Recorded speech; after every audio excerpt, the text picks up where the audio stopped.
Incoming right there. All right, guys. I'm hoping that you guys can see me all right. We shall see here. We shall see.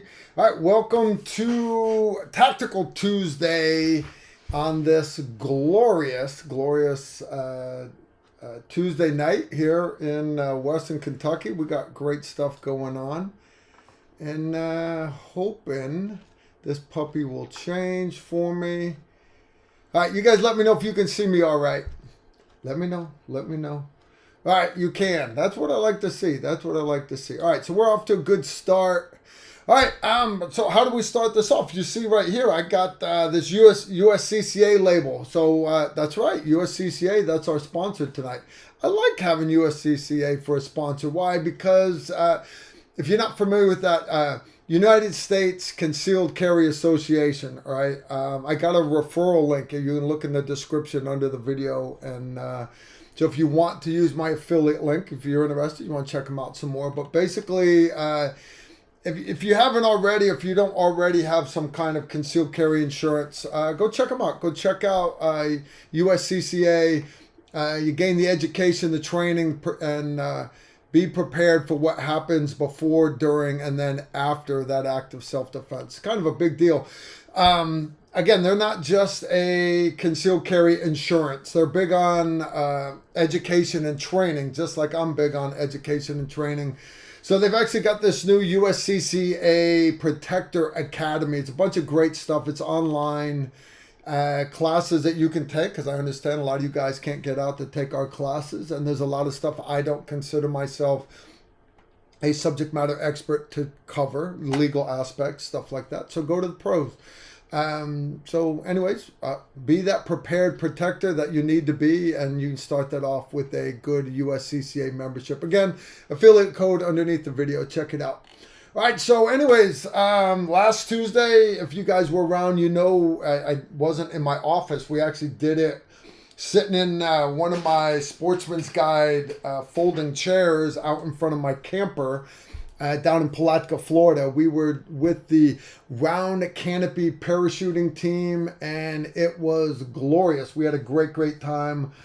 Yeah, without a doubt. I started off with... I went down early. You know, we had just wrapped up Operation Valkyrie. Operation Valkyrie is 4 nights, 3 days, and that's our kayaking precision rifle unconventional warfare excursion. If you guys want to see more about it, Nicholas is actually going to be splicing a bunch of video together. He's going to make us a video, give you guys a taste of it. So we've got that coming in, not, I won't exactly say the near future, but over the next couple of months, we'll slap you guys right in the face with the Operation Valkyrie video. I want to thank Nutrient Survival for sponsoring this fine thing. We got nice long sleeve shirts. It got the cool logo on the back and everything, right? Oh, and the plaque. Just like all of our Operation Valkyrie classes, we have all the clients sign the plaque, all the ones that survive. And so it's, I mean, yeah, nobody's died yet, so that's always a good thing. Always a good thing. So anyways, that wrapped up Monday morning. It wraps up with dinner Sunday night, graduation, mission debrief, steaks on the grill, spirits around the bonfire. These boys were wore out, because when I went to go light the bonfire outside and like, hey, who wants to have some? Everybody was already out. All the instructors were out cold. I had 1 or 2 clients left that were still drinking. One client fell asleep on the couch in the safe house. Funny stuff indeed. Funny stuff. So anyways, fast forward, Monday morning, you got to do recovery. You know, you got to unload all the kayaks, do everything. All the clients leave, shake hands, say goodbye to them. Pay the instructors. I had to break my, of course, my kayak sank again. Why? Because my kayak always sinks. And so I opened up my dry box, the back of my kayak, and it's completely filled with water. But I let it sit overnight, so the water's got ice on it. So my TR1 rifle, no, I'm sorry, it was my Shorty AR with a UTM bolt in it, 11 mags of UTM ammo, my helmet with my Bino night vision on it, and 4 sets of PVS 14s, my stove, and it all in the ice. So anyways, I chiseled it all out, put it under the pool table on the tile, and grabbed Emery. I jumped in a Suburban. We had the camper behind it, and we drove down there to Palatka, Florida. Operation Sand Snake, Chad came down for it. My son, Nicholas, came down. Even my wife came down. They didn't show up till Thursday, Friday, because it didn't start till Friday. But a lot of our Patreon, a couple were patrons, but we also had a bunch of you guys, the Tactical Rifleman guys, and a bunch of other people signed up for the basic Airborne course, kind of like Nicholas, Emery, and Chad did last March. So because I knew I had Tactical Rifleman fans doing Airborne school, I went down as early as I could to help out with the school. So we drove straight down on Monday. Emery rode with me because he wanted to go do some skydiving. And so I get down, we roll in at midnight on Monday. Monday was Jump Master refresher. And so Tuesday morning was when the Airborne students show up. And the instructors down the round canopy parachute team, they don't pull punches at all. They run a very, very professional course. So I had to get recertified doing JMPI, the Jump Master parachute inspection and everything. They're being extra sticklers this year. And anyways, I end up passing. I had to go rewatch the video and refresh myself on a couple of steps. And there, you don't want to mask things you're looking at. And so anyways, long story short, got recertified, and we had a great Airborne course. We had 20-something students. Class was full. We had great students down there. And yeah, a bunch of them were you guys, Tactical Rifleman fans. One guy, great guy. Yeah. Anyways, he ends up hurting his knee. He had a previous knee injury, but anyways, we talked to him. I thought he was gonna be a jump refusal. He went out the door for me. I was very proud of him, and. Anyways, you if you're watching, you know who I'm talking about. I am proud of you, dude. I am proud of you for going out the door. I am. But anyways, he ended up previous knee injury. He didn't do a second jump. We had another lady again. She on her third jump ended up breaking her leg. Bless her heart. But she hung around. She stayed the whole time in a cast, being pushed around in a wheelchair. Funny stuff. Another guy later on tweaked his ankle or something, but he got in more jumps than he did the previous time. This was his second time through Airborne school. Them aside, everybody else, we had a blast. My knee was more swollen up from just running out to meet them on the ground as they landed. And then the next one, of course, would land the other end of the drop zone. And I'd sprint all the way over there and debrief them, hey, how was your exit? Did you have any twists? How was it coming down? How could you figure out what the winds were doing? Hey, let's talk. Tell me about that parachute landing. All right, and then I'll tell you what you really did, because that was not what we would call a PLF. It was always a great time, My son, everybody rolled in, and anyways, Operation Sand Snake was awesome. They brought in that old World War II C-47 plane again, and we indeed had us a great time.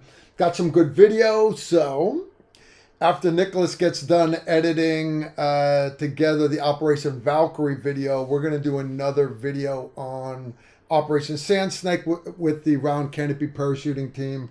Guys, if you're not familiar with them, it really is an awesome experience. It really is.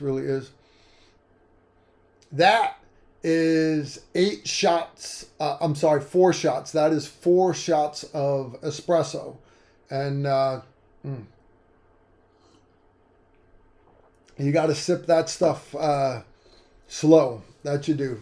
Espresso is good for you guys. If you've never tried straight shots of espresso, when you first do it, it should really have like a golden foam on it.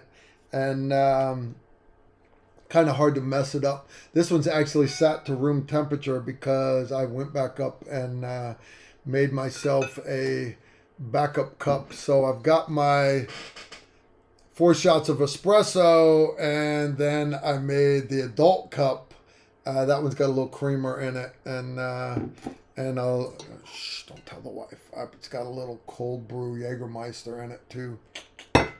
So, anyways, I'm ready. I'm ready for a good long live stream here. All right, I see Susan Britcher has already. She's got a couple questions from you guys in the peanut gallery. It's not that I don't read the chat room, guys. It's that I really don't want to read the chat room. It's, what you guys do in the asylum, that's what we call the chat window here. What you guys do in the chat room, that's all up to you. I just ask that you keep it PG-13. Here's one here from Manic Matt. Where did you purchase the suppressor on the Barrett 50 cal, sir? Question mark. I actually ordered it with the suppressor, guys. This is my M107A1. It's 50 caliber from Barrett Firearms, and this is the actual Barrett suppressor that's made for it. It is literally, it's got the special muzzle brake for taking the Barrett suppressor. And the only thing I've really changed on the gun was I took off the crappy old M60 bipod, and I put on the Super Cal bipod from B&T Industries. I like the Super Cal on my Accuracy International AXMC, my 338 Lapua. I like that bipod so much. I just had to put one on my Barrett. I had to do it. So, yeah, we actually got 2 of these Barretts. Hammer 6 has got one, and I got one. It took me about, I want to say it took me almost a year to get the suppressor out of ATF prison. But now what I've heard, though, guys, is through Trump's administration, they really sped that process up a lot. So if you want to buy a suppressor, now's the time to do it. But yeah, that Surefire makes a great suppressor for the Barrett 50 cals, but so does Barrett Firearms. That is a authentic Barrett Firearms suppressor, without a doubt. All right, I got another one here from Susan Bretcha. Guys, I want you guys to give a big shout out. Show some love to Susan in the chat window, because Susan and her husband are actually laid up with COVID right now on the other side of the planet. Because, you know, for the last 3 years, Australia has had all these lockdowns, and you've got to get your shots, and then you got to get your boosters, and then you've got to get COVID anyways. So,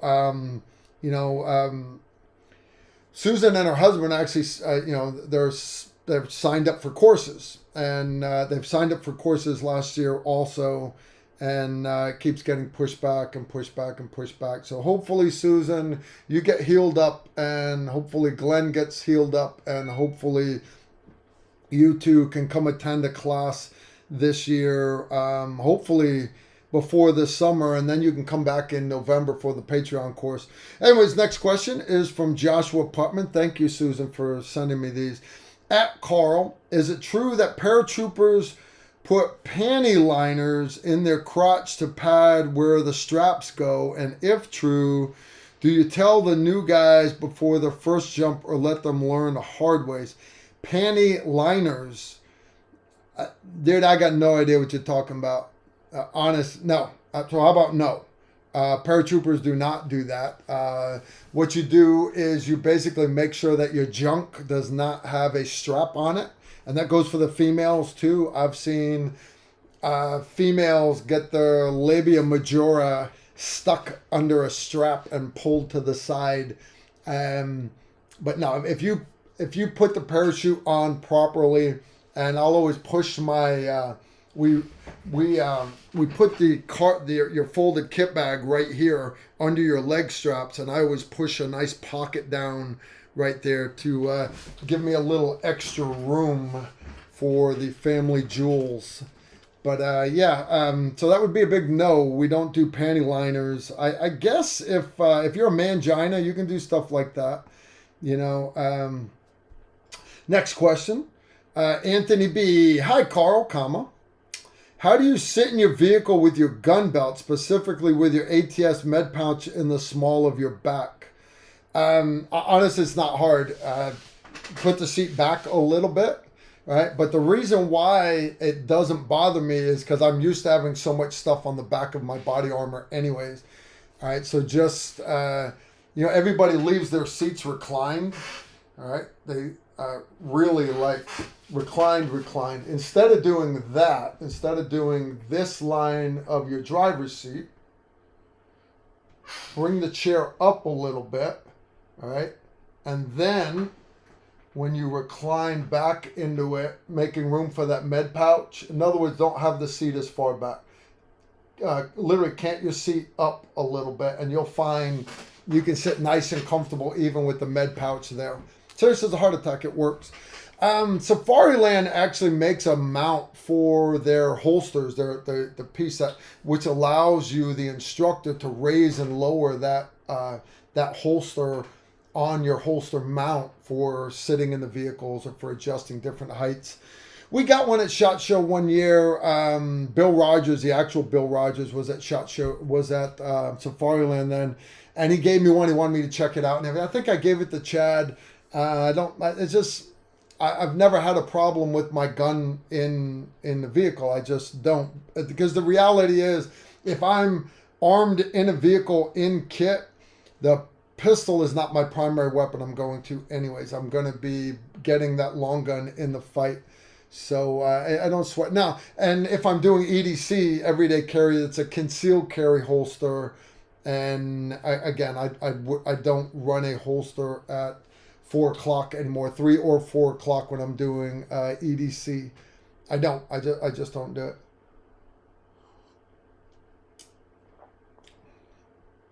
Man, that shit is just good. I can't get over that. That's some good stuff right there. All right, that was it. No, that one. She actually sent me one more. Let's check this one out. This one is from Matt D. Tom. Carl, what is your opinion on the 1-4 Spectre L-can on an AR? I'm not a big fan of the L-cans at all. I'm just not. I know they're all the sexiness and they're a mil-spec company, but what they are is they're a big company that got a contract and they've been riding that government contract for a long time. My old unit got some of the first L-cans, and maybe they have worked the bugs out of them, but they were complete pieces of junk. What I mean by that, and everybody loves that you can just throw the throw lever and, man, you go straight from 1 power to 4 power. You just throw that lever. The problem with that is, how are you going straight from 1 power to 4 power? How you're doing it is you are throwing a lever. That lever being thrown inside of the scope. It's ruggedized, I got that. But throwing a lever like that inside the scope is very, very, very insanely hard to not change the zero on the gun. And that's what we found. Me personally, my A-team, when we got the L-cans, a couple of guys started running them because they were new and sexy. And what we found was, when you check the zero on 1 power and then you put it on the 4 power, reconfirmed zero, the zeros were off. And it wasn't consistent. Like, sometimes it was off a lot, and then other times, in other words, shoot a shot group with your L-can. If you've got an L-can and that's your thing and it's the cool latest and greatest for you, I got that, okay? But what I want you to do is go out at the 200 meter line, and put up a bunch of 6-inch dots, a bunch of them. I'm talking like 10 or 12 6-inch dots, all right? Take all your different target stands and put like 3 dots on each one. What I want you to do is shoot a 5-round shot group on 1X at that target, throw your lever, and then on the different dot, shoot your shot group, 5-round shot group, and then throw your lever again, shoot a shot group, throw your lever again, shoot a shot group, go to the next dot, shoot a lever, and do all those shot groups on different targets. And what you're going to find is you're going to have nice tight shot group, tighter shot groups on 4X, of course, because you can see the target a little bit better.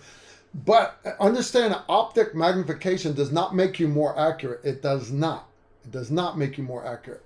It allows you to see the target better, maybe get a more definitive point of aim. But for example, when we do our advanced pistol carbine class, you're going to shoot out to 200 meters. And with just my EOTech, I'm shooting tighter shot groups than the guy next to me with the EOTech and the magnifier, because I just have the fundamentals of rifle marksmanship down better than he does, right? Time and time again. This happens all the time. So anyways, and what you'll find is, maybe LCAN has fixed it. But understand, it's very, very hard to fix something like that. It really, really is. For example, back in the day, me growing up, even Vietnam era and Vietnam 70s, 80s, even into the 90s, variable power scopes, you would always zero your variable. Let's say you were hunting with a 3.5 to 10 Redfield scope, for example. When you zero, like this is a 1 to, I think this is 1 to 7 Swarovski. I'm sorry, 1 to 6. 1 to 6 Swarovski. Yeah, 1 to 6 Swarovski. I'm not lying, guys. I'm not lying. This is a fairly new one, but I'm just using this as an example. Back in the day, in the 70s, when you rotated that magnification from 3x to 10x, it would change the zero on the gun. It would. So everybody would zero on maximum magnification. Because closer in, it really didn't matter if it moved it a little bit. Ask your dad, ask your grandfather, when they zeroed those deer rifles, you always zeroed it on maximum magnification. Prove it to me, Carl. Okay, I will prove it to you. When in 89, when I went through the Fort Benning Sniper School, we got the brand new M24 sniper weapon system. And it came with what was called the M3 Alpha Leopold scope. The M3 Alpha. It was a fixed 10 power scope. All right, now this was late 80s. Why did they go with a fixed 10 power? Because at the time, they literally could not produce a scope that would maintain its zero at 10x, 9, 8, 7, 6, everything down. Now, so how are we doing that now?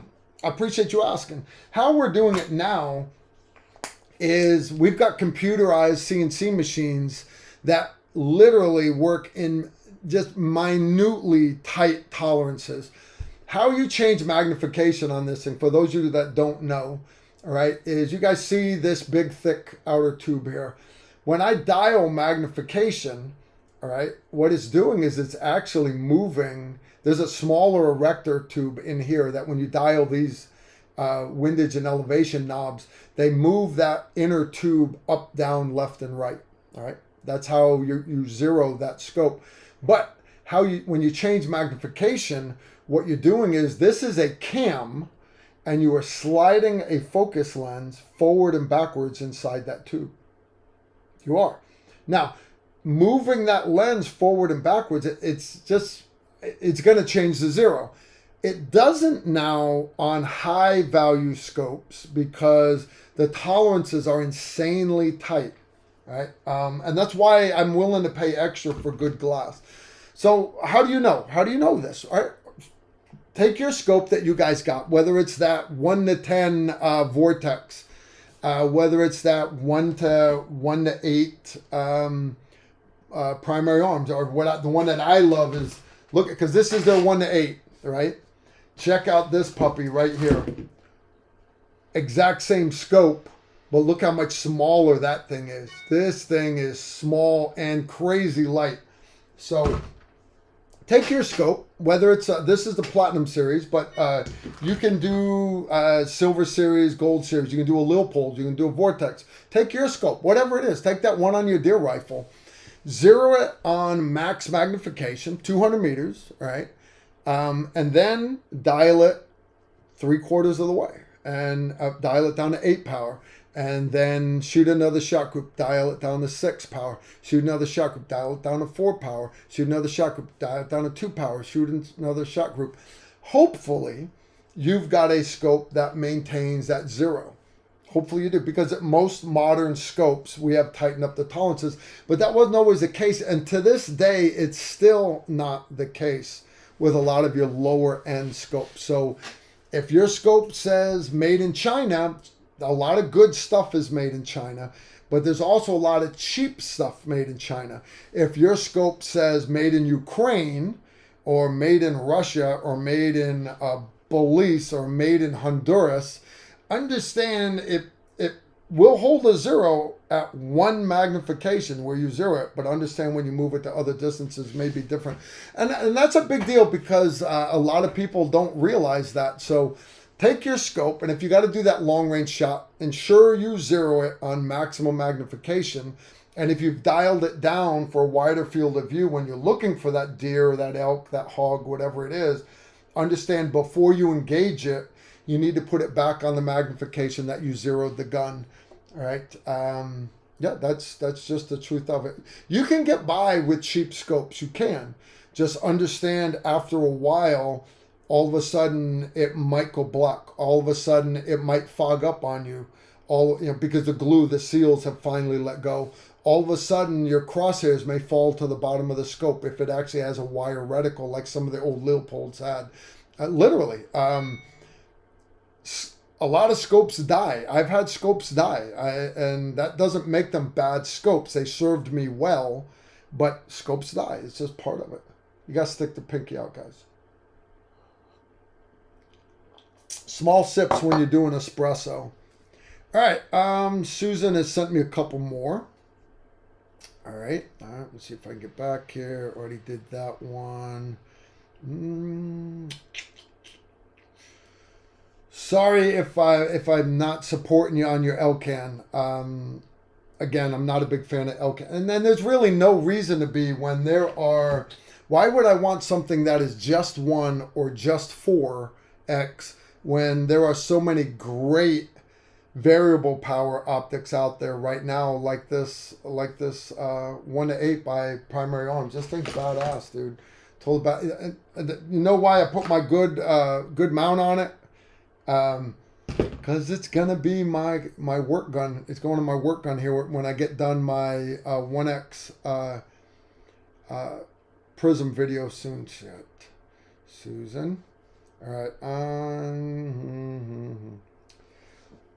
All right. Any updates on the ATS Carl War Belt, and do you have a prototype to show us? Oh, I got a prototype, guys. It's not actually a prototype. It's my belt. It's actually a prototype because they changed my belt a little bit. We added an extra row molly on it. But it's locked up. It's locked up in the tornado shelter. Next Tuesday, if I remember, I'll bring it out next Tuesday. You guys, right now I'm still, you know what I did today? I cleaned out kayaks. I cleaned out my trailer, all the stuff, my camper, from everything from parachuting, and been printing student handouts for Combat Pistol 101, Combat Pistol Carbine. We're doing those Friday, Saturday, Sunday this week down here in Montgomery County Shooting Complex in Tennessee. Montgomery County Shooting Complex is closed to the public right now. They are pulling the lead back out of the berms. It's closed to the public, so don't reach out to them on their website and everything. They'll tell you that they're closed. However, they are allowing me and one other company, Shane Kerwin, he teaches precision rifle and medical classes. They're allowing Tactical Rifleman and his company to do private courses. The place is closed to the public. Shane will be there Friday on the 400 meter range. I'm going to be on the 100 meter range. So anyways, then I think I got 2 slots left for that. So if anybody's interested, you're not doing anything this weekend, you want to come get your blast on. Combat Pistol 101 is Friday, and then Combat Pistol Carbine is Saturday and Sunday. Then go to Super Chats before you lose them. Susan's bitching that I'm losing. She's not bitching, guys. She's reminding me to do my job. Why? Because Susan is awesome. All right, we got a couple Super Chats in. First one is from Lef LeBlanc. Happy the TR team all had relatively good jumps. See you at Black Cat in October. Rangers lead the way. Yeah, Leaf, we missed you, brother. We did. Chris was there with his better half, yoga pants. And yeah, everybody was there. We were all asking about you. And we miss you, brother. We miss you. We do. We miss you. If you don't know what he's talking about, Operation Black Cat is Round Canopy Parachute Team.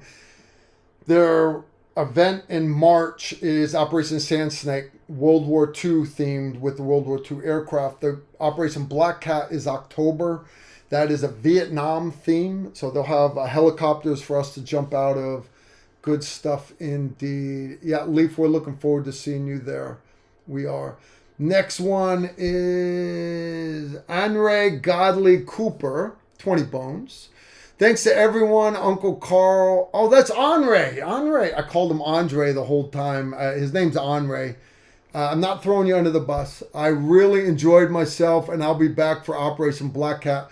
Andre, it was a pleasure having you there. Honest, reach out to your father and tell him that, honestly, I think he should have named you Andre instead, because you are badass. And Andre, thank you for your service. Andre is the guy that hurt his knee down there. I met him on the ground, literally, after that jump, and the giggles on his face, you didn't want to move because he was hurting, but you could not get that smile off Andre's face. I took some pictures of it, and I'll show you guys here in a little while. Susan's blowing my phone up with more questions.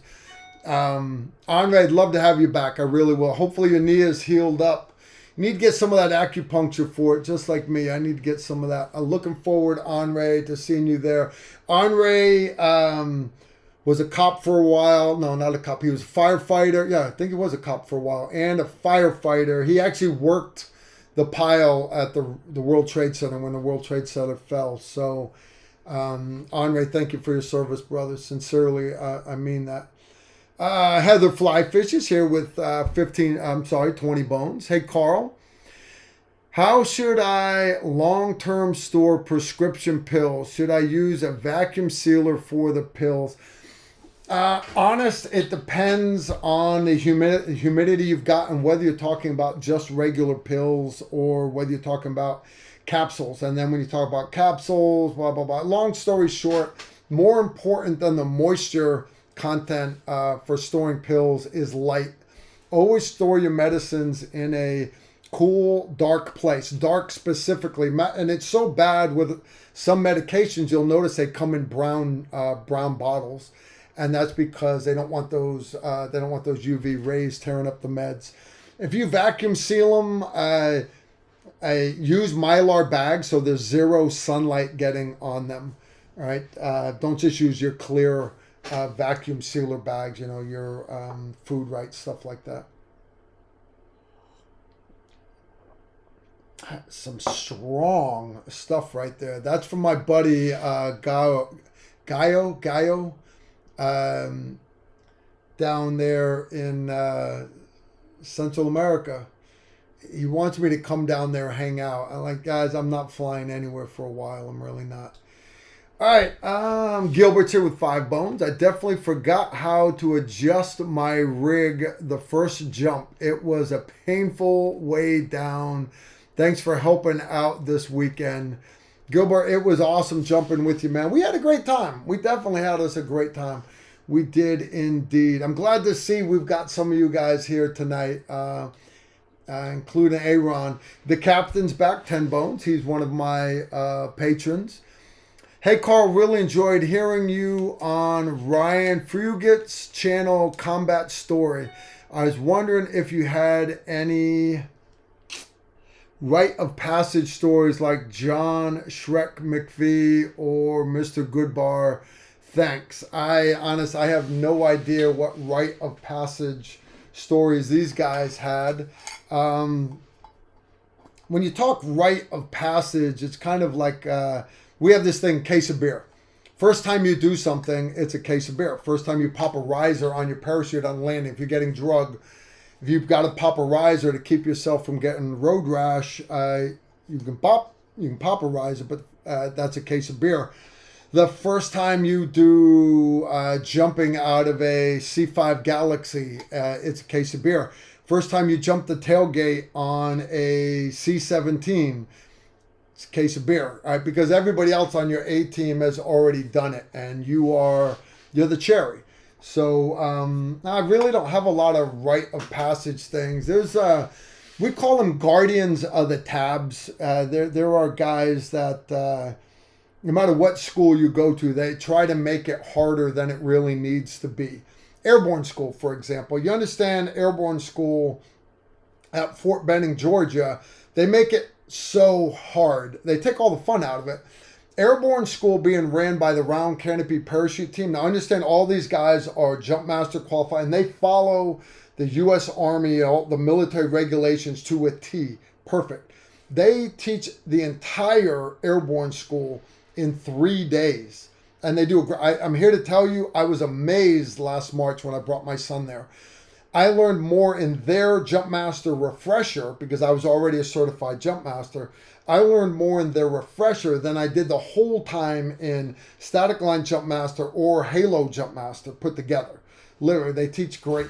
My point for saying that is not just Airborne school, the instructors at Airborne school, but like the instructors at Air Assault school, the instructors at Ranger school. They make this stuff harder than it has to be because those instructors are basically, they're trying to say, hey, I'm awesome because I'm a Ranger school instructor. But the reality is I'm just not impressed. I'm not. Teach me. Be a good instructor, but you don't have to be an asshole doing it. You really don't. And that's kind of a pet peeve of mine. I'm not big when people have to act that way.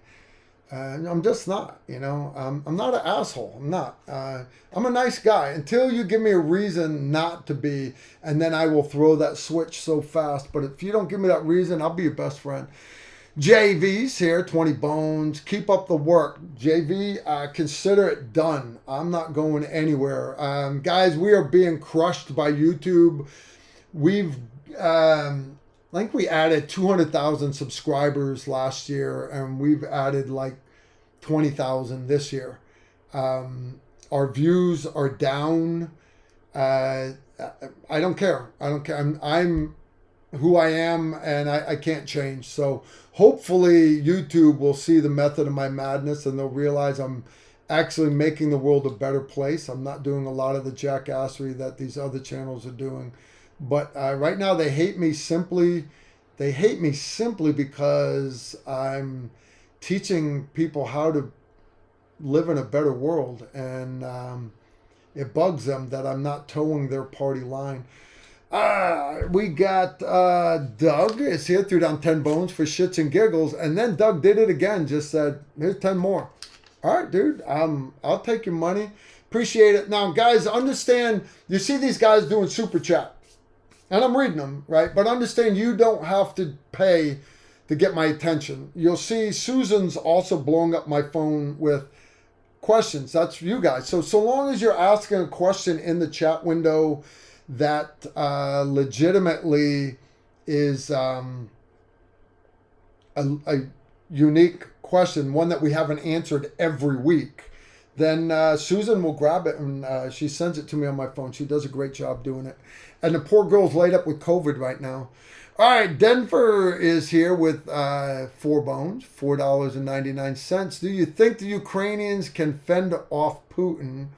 Also, did you say you do SEER school? Is it just for military? I do not do SEER school. I know guys that do peacetime SEER or they do urban SEER courses. That's not my thing. I'm not big on torturing people. Even Randy Worst doesn't do a complete SEER school. He doesn't. He does the survival portion of it. You can go do all kinds of little SEER exercises, little mini courses. You can do that, and they're out there. You guys can find them, but I'm not big on torturing people. I'm not. That is not my specialty. Not at all. Never pretend that it was.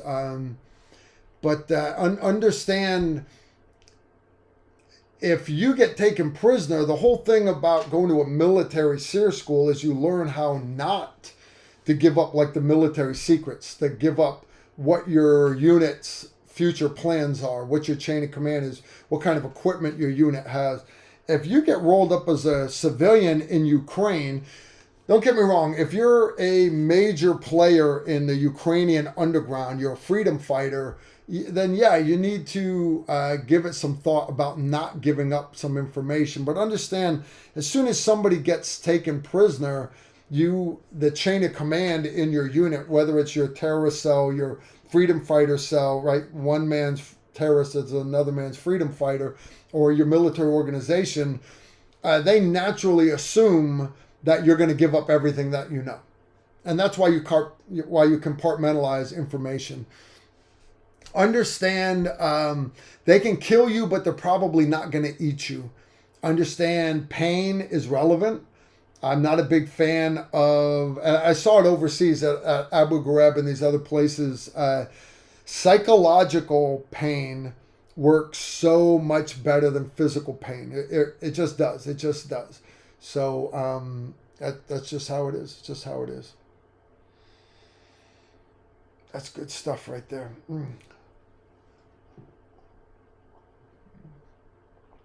You got to have all that little brown in the bottom of the cup. All right, let's see if I got one more here.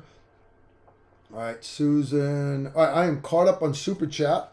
We're going to go back over to Miss Britcher here. All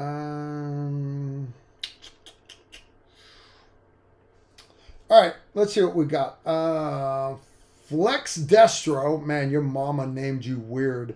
Carl, what's a sniper's baddest enemy on the battlefield? Thanks. That'd be an enemy sniper.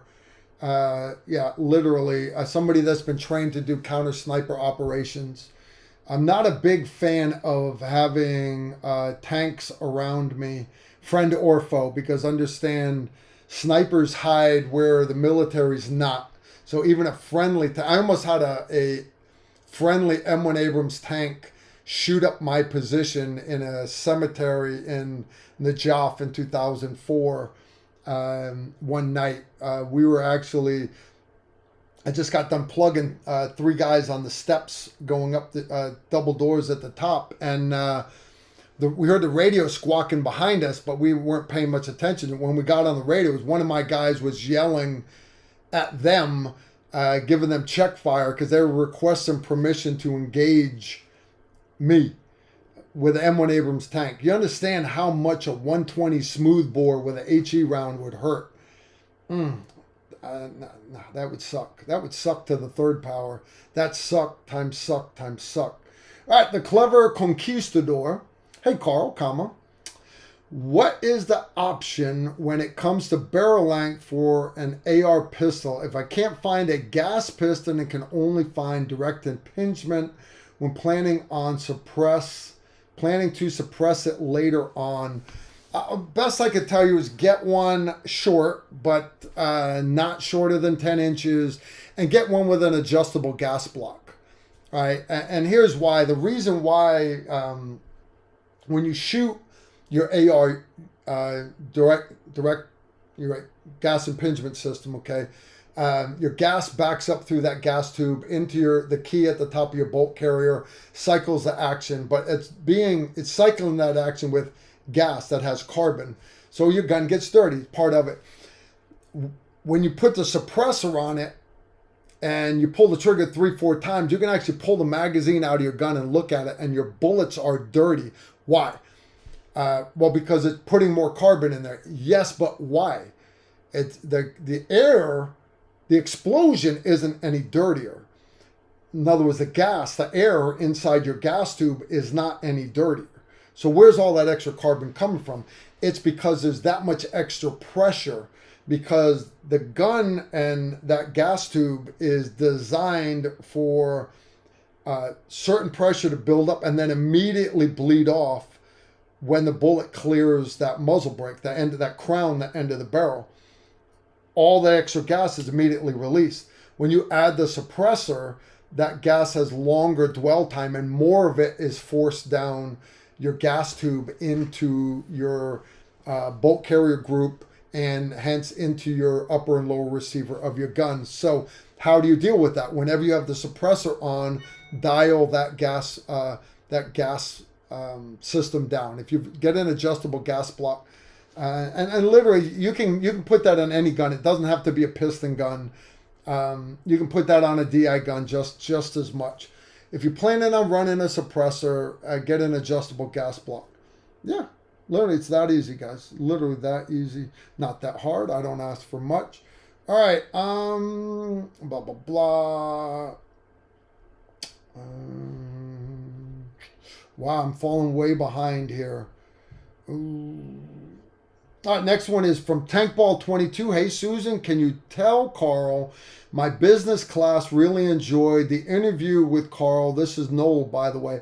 Noel, I'm glad they enjoyed it. I know those college kids probably don't get to talk to a gun guy, but you need to remind them that just because we're not squishy little college kids that are towing to what their socialism, they call it sociology teachers. I call it a socialism teacher. Your professors, understand your professors never went out and got a job. Okay. Just because we're not squishy like they are, I am not the exception. All right. If they were to leave their college campuses and go out and see America, not like AOC that never left the city. She never left her campus. If you go out to America and try to tell the farmer that you're generating too much of a carbon footprint, really understand AOC's trash in New York City. They generate so much trash in New York City. They ship it to Pennsylvania. That's how much trash New York City makes. You come to America. Right? So anyways, remind your college students. I'm glad that they got a kick out of it, Noel. I'm not venting on you, but I am. I just, some of these college kids, God bless them. God bless them. God bless them. All right. And I enjoyed doing an interview with you. I did.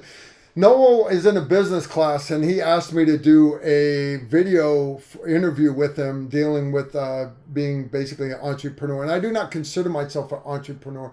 I consider myself someone that's blessed. I retired from the Army and I went from shooting guns and blowing stuff up to now I teach people to shoot guns and blow stuff up. But the cool part is I have found a way where I can actually make money doing it.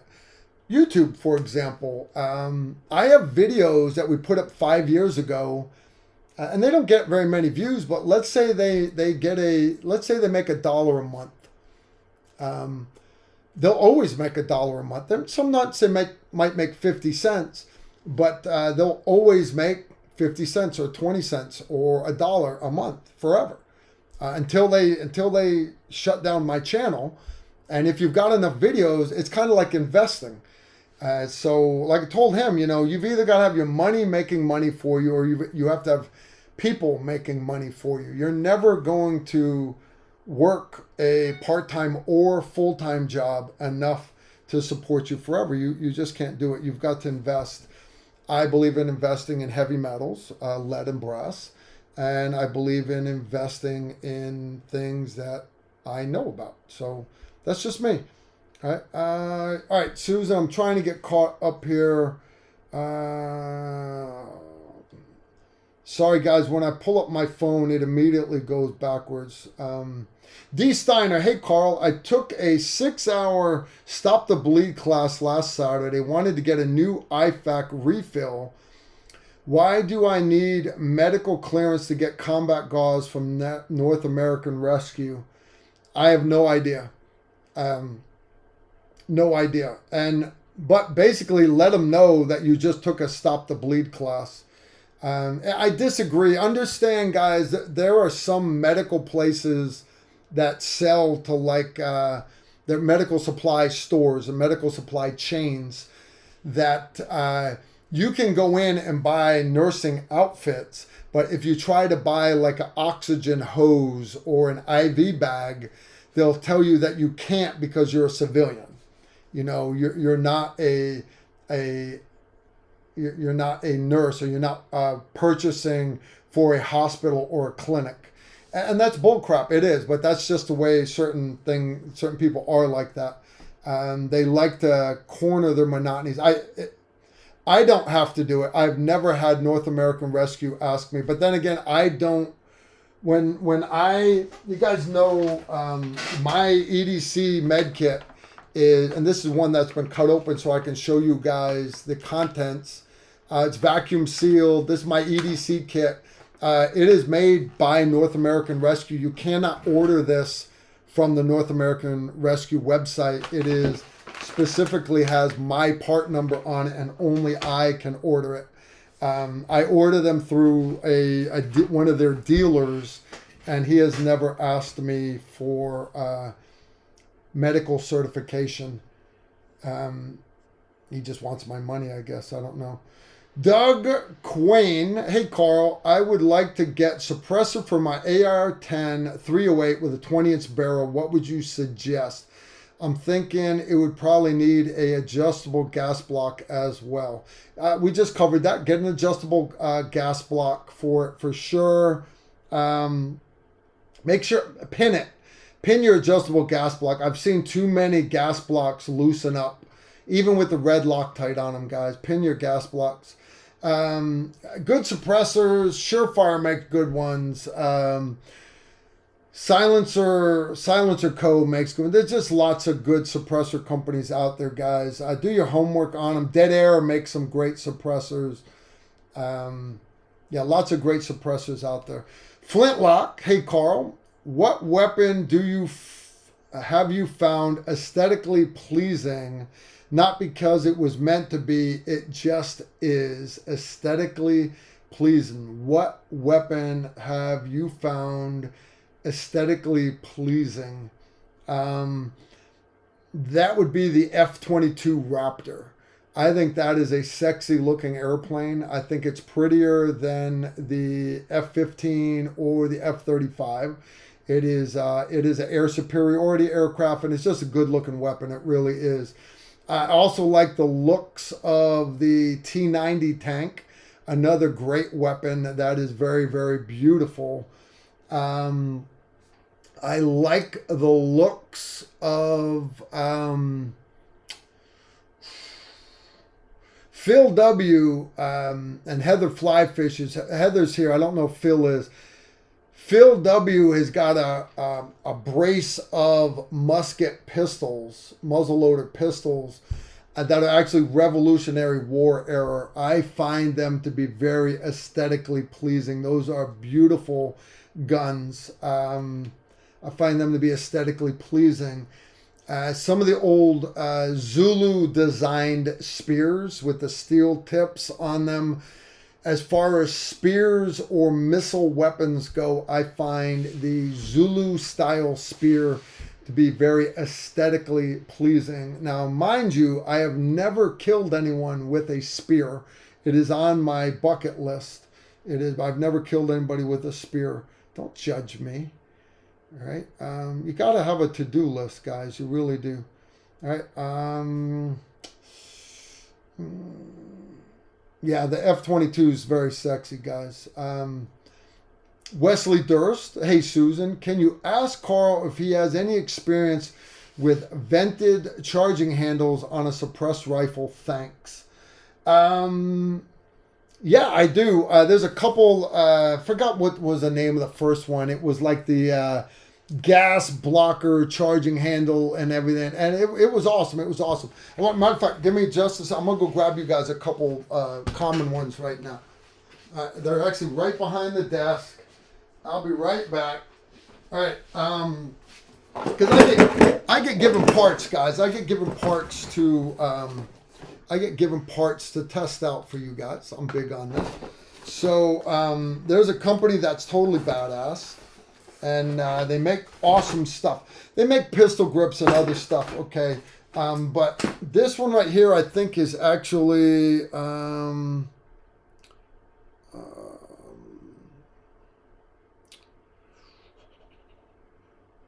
who makes this one? Anyways, this is your common... Oh, I'm sorry, right here. Silencer Co. All right, this is the one that's very, very common. And again, it bleeds the gas and everything, but this is an ambidextrous.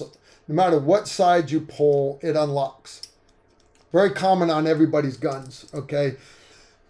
Very common on everybody's guns. The reason why I'm saying this is because a lot of you guys are like, yeah, man, I got that one on my blaster. I do.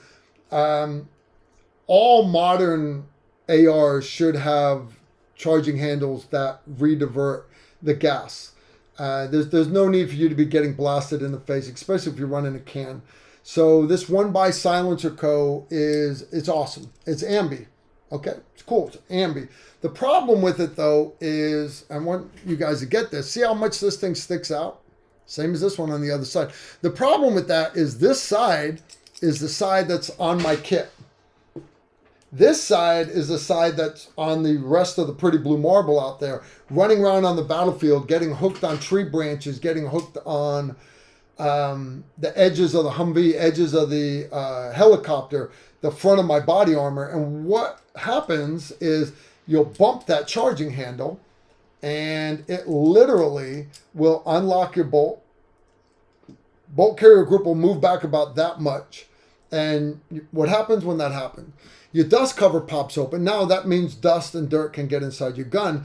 But on occasion, it'll actually, your bolt carrier group will be out of battery. It'll be cracked open just a little bit. Guys, if that bolt's not all the way closed, the gun won't fire. So they're common, all right? They're common, but you'll see there's a reason why on my TR1, it's only on my side, the left side of the gun. It's not on the other side. For that reason, I didn't want it getting hooked up on stuff. All right. But this one, literally, both sides. But understand, even on mine on my TR1, it could get hung up on my body armor and could get knocked out of battery. But that was, I always had to deal with that. Us, have always had to deal with that. I got something I want to show you.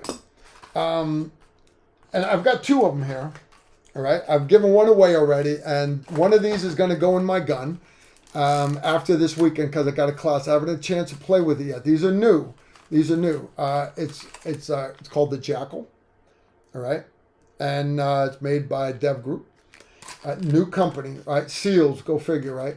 But the design of it is, don't bash it for being a seal. Don't bash it. I want to show you how this one's different. How it's different is if you just catch it on something, it doesn't open. It doesn't open because instead of them hinging towards the center here and going out, any pull at all unlocks that. This one, your hand has to deliberately go in and pull back. So in other words, you've got to hit this thing positively. Now, I like the concept. It's on both sides. It's on both sides. It's got to rock in. The pivot pin is actually out towards the sides. These hinge in where this one hinges out. This is very common. This Silencer Co., all these other companies, these have been made and have been on 3-gun competition guns for decades, literally decades. This is new. I like the concept, but I got to try it out. So I'm not trying it out in the middle of a class. But I'm going to run it. I'm going to beat on it. I'll let you guys know. But I just want to let you know I am trying it out. I am. It's something new on the horizon.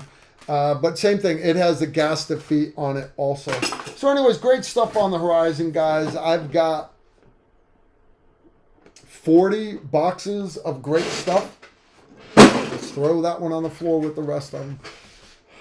Oh, let's see what else we got here. I got Susan sending me more. I got another one from Susan. All right, we just did the adjustable gas block. Probably need, no. Did that one. Vented charging handles. Next one, this one is from John A. When shooting semi-auto sniper rifles, do you put your fingers next to the ejection port not touching the ejection port, though, to stop the shell from flying away. Saw this on a YouTube military channel. No, I don't, dude. I don't. And here's why. The whole thing that you want to save that casing. Why do the snipers want to save that casing? So that the bad guys don't know that you were there, right? So you could slither back out and leave. Yeah, okay. Just sit your 3-day pack, your sniper assault pack, right next to that side of the gun, and it'll bounce all the brass right back. It'll sit right there. As far as me, understand, both hands of my gun are used to, right? This hand back here is rotating that monopod on the back of the gun or squeezing that sandbag to, right? Because if you squeeze the sandbag, it raises the back of the gun. That lowers my crosshairs. Relax your hand, the sandbag settles, that lowers the back of the gun, raises the front of the gun, moving it left and right, and then this hand is working selector lever and pulling the trigger. I don't have a free hand to be blocking the ejection port. Steve, I'm in the middle of a live stream. God bless. I love you, Steve. You know I do. Fuck. Steve, text me what you want to talk about, and then I'll say call me. Right. Honest, I don't block. Now the whole thing that well, if they find a case and they'll know there was a sniper there. Understand, guys, if you've just been up in a building, you have moved so much shit around. You have moved furniture. You have done everything. If you're shooting from an urban spot, and if you're shooting from a pulling up to the house.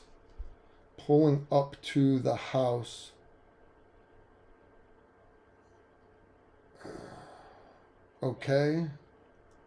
Pulling up to the house. I got no idea what you're talking about, Steve. Okay. Steve Holland. God bless him. God bless this man. That is some good coffee right there, guys. Just a little bit of froth, sweet Italian cream. Good stuff. Good stuff. All right. Let's see what else. I was going to go to the next question. Butchers.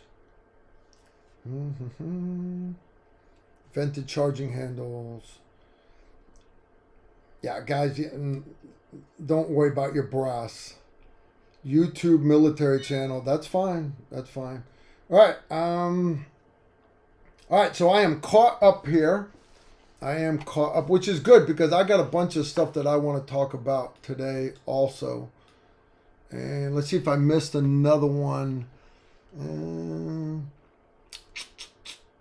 Wow, I did miss it. I got a couple more super chats come in. Let's see. What's this one here? Hey, Carl, recently pulled the trigger on a 300 blackout 7-inch, knowing that it would only be accurate for short range CQB targets. Is it safe to use a suppressor that is rated for 8-inch plus barrels with subsonic ammo? Yeah, without a doubt. Any size suppressor. If you're getting baffle strikes, that is not the suppressor's fault. It is you don't have a tight enough twist in your barrel. So don't get me wrong, try it out first, but you should not be getting baffle strikes in any suppressor with a 7-inch 300 blackout. If you bought the 7-inch 300 blackout barrel specifically, in other words, you didn't cut it down yourself, it should have come with a tight enough twist for to make subsonic rounds stable enough. And if you get a baffle strike, or even if you're not sure, am I getting baffle strikes or not, put up a piece of paper at 25, put up another piece of paper at 50, another one at 75, and look at your bullet holes. Your bullet holes should be perfectly round, literally perfectly round, right? And they should not be football shaped. If they're football shaped, your bullets are tumbling. Understand for CQB distances, that's not necessarily a bad thing, right? You're doing a lot more damage if the bullet is actually going through the target sideways. If you don't know what I'm talking about, a little bit of military trivia for you. Back during World War II, the old Stens, the sub guns that had the magazine out the side, they would actually take a hammer and chisel and ding the barrel, basically put a tooth on it, so that when you shot it, the bullet would hit that tooth and it would make the bullet tumble.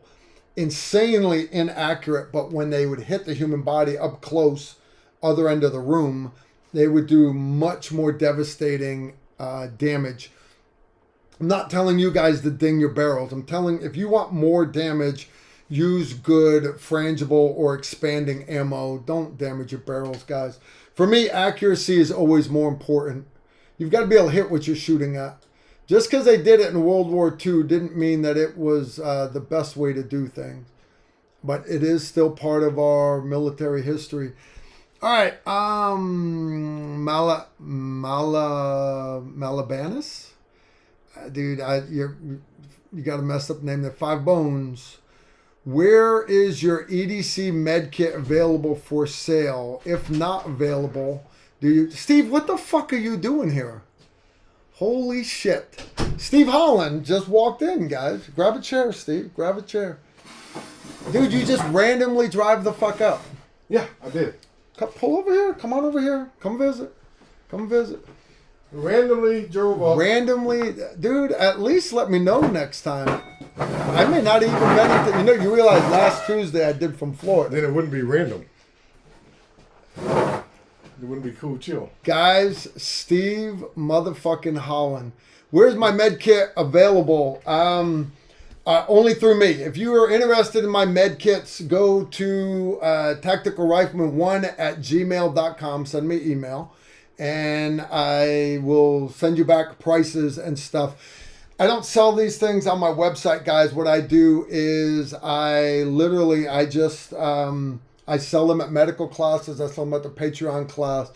I do sell them to patrons and everything else. If you're interested in getting one, send me email, tacticalrifleman1@gmail.com, and I'll get you pricing for them, and then you can decide whether you want to pay it or not. I'll take a leak. I'll be back. Where you going, Steve?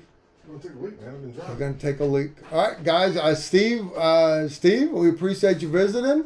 Steve's done already left. Shit, guys. We'll get Steve back. I got a feeling Steve's coming back. That's some random shit. He just literally drove an hour up to my house to be on the live stream. That's fine. That's awesome. That's funny shit right there. Funny shit. All right. Let's see. I'm going to have to... I'll pull this chair over for Steve Holland. He can come snuggle with me. And we will move that camera a little bit so we can get Steve in here. Guys, you have a unexpected guest. Steve Holland came to visit. That's always good stuff. You guys know we love Steve. Steve is good people. Steve's actually helping me teach a class next weekend. You guys remember John Rich, the country music singer. He has his wife, for his birthday, gave him a training, private training with the Tactical Rifleman team. And depending on how many people he brings, I'm going to use Steve as my assistant instructor. We have a great time. Sherry Champagne has got 5 bones down. Steve Holland is in the house. Carl, is always an honor to see the legend himself on a live stream. It is indeed. It is indeed. That's awesome. That's awesome. Good stuff. Awesome. All right. While we're waiting for Steve to come back, we were going to do a giveaway tonight. What we got to give away is, I got a couple giveaways. So number one, though, is, remember, not last week. We didn't do a giveaway last week. The week prior, we gave away ATS pouch. I think it was a triple mag pouch for the front of your body armor. And we gave away a set of blue Tactical Rifleman size medium yoga pants. The problem, though, was I got an email from the guy that won the ATS Tactical Gear. It went out in the mail already. It has I never got the email from the guy that won the yoga pants, or gal, whoever it was. So if you're the one, or Susan, or Donut, or Chem Student, whichever one of my moderators can remember who it was, somebody please reach out to them, because somebody is missing a medium-sized set of yoga pants, and I want to give them away because I want to get them off my desk. All right, so what I do have to give away, though, tonight is kind of on the fence here. I got two things to give away. One of them is one of my TR1 slings and this one is this multicam even. Nice. You guys know I designed a sling. It's a nice sling too. It's a nice sling. And anyways, Random American, that's his handle. He's probably here right now. He was nice enough to buy one from Sly Tactical and had them send it to me and say, this is a giveaway. Okay, cool. So anyways, I have this to give away. But the other thing, I had a guy, same thing. When we talked, you guys have heard me talk about, we got classes coming up in Texas, coming up in April. And literally, my classes start on the 13th of April. Combat Pistol 101, then Combat Pistol Carbine, then Carbine Zero Mastery, then Advanced Pistol Carbine. A lot. And, but anyways, Refuge Medical, you guys remember Bear Independent. He came down here for the tornado relief and everything. Great guy. His whole team are awesome. Anyways, they heard you guys saying you wanted a medical class, and they are coming down to Texas 2 days early, 11 and 12 April, and they are teaching their Essential Responder course.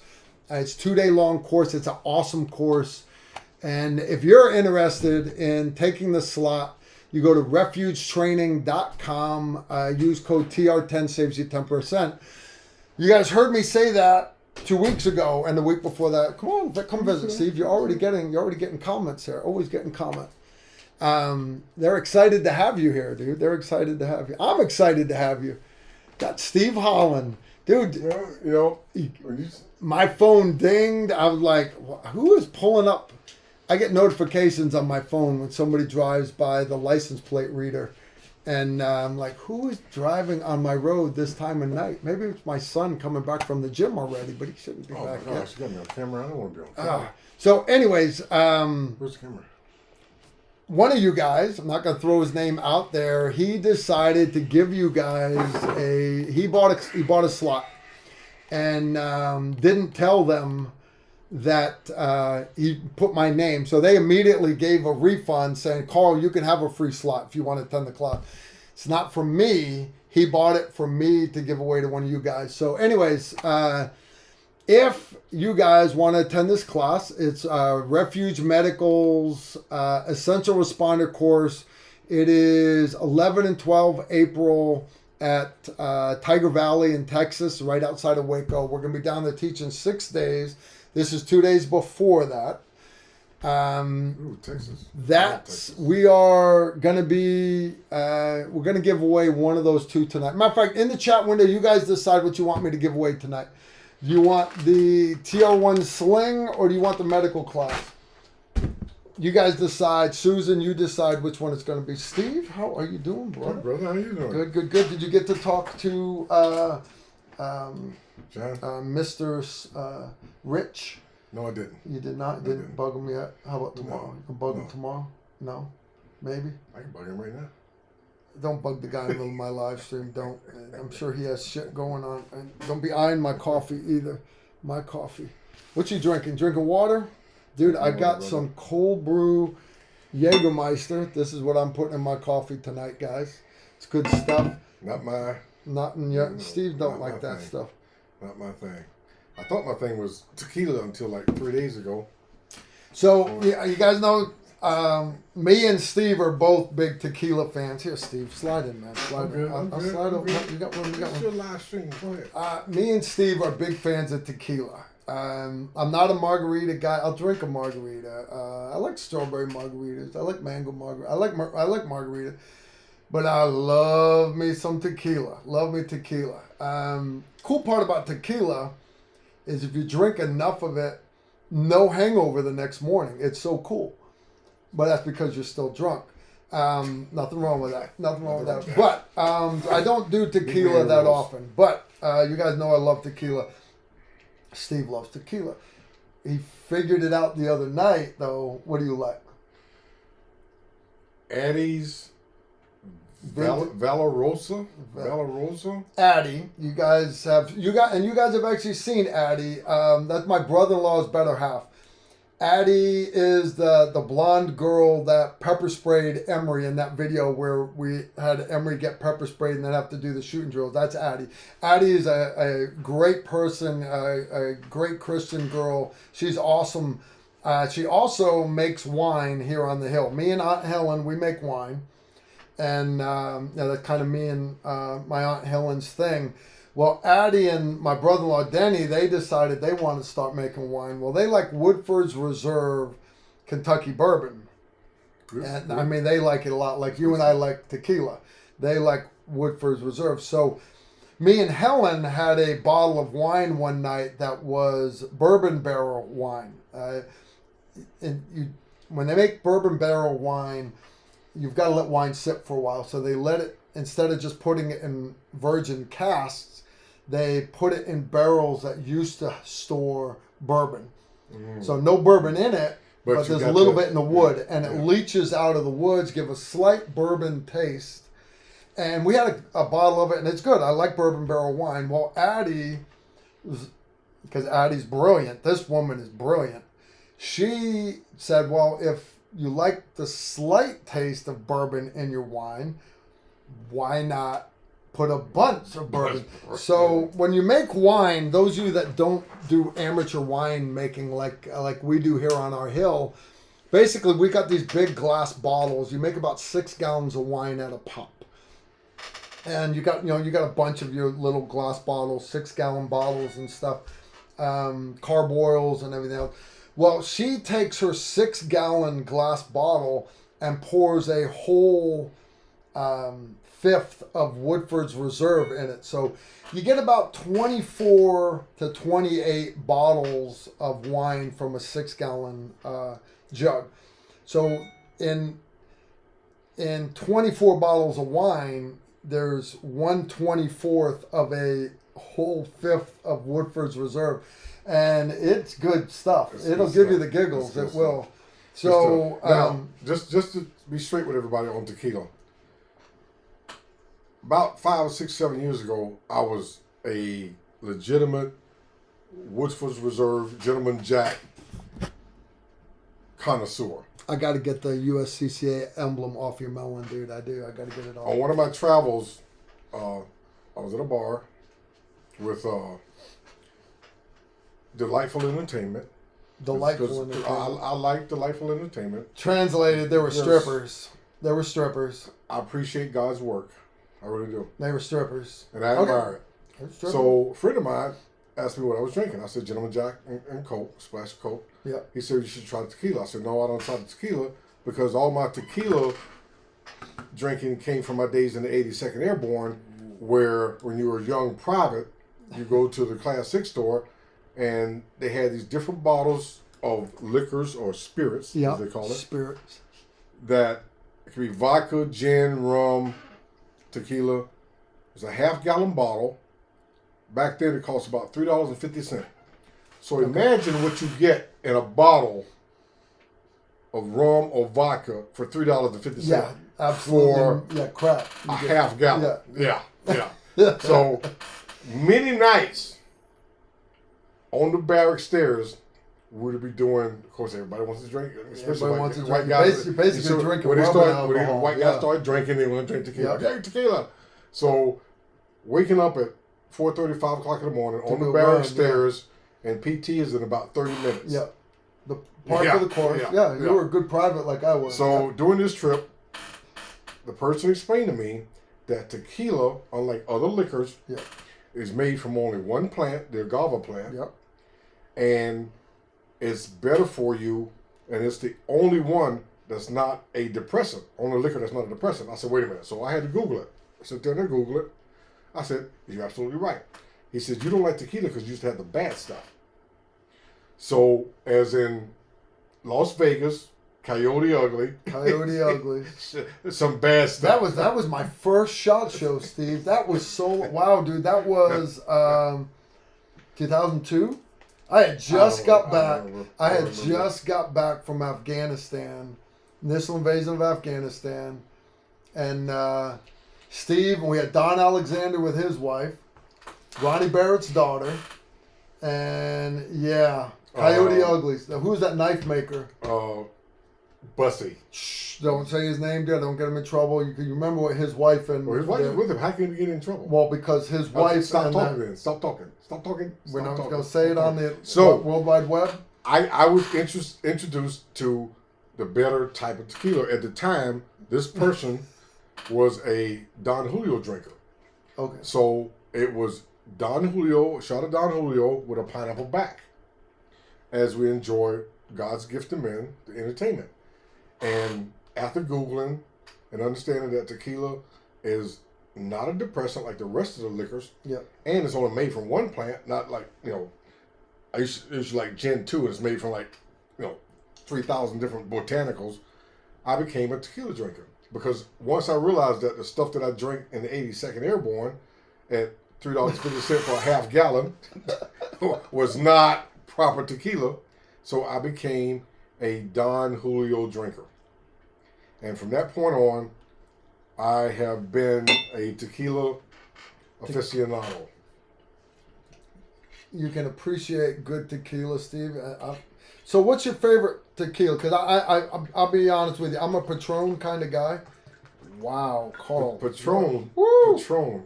Holy shit. Patron, it to me, is a tequila that it sells because of its name. Because of...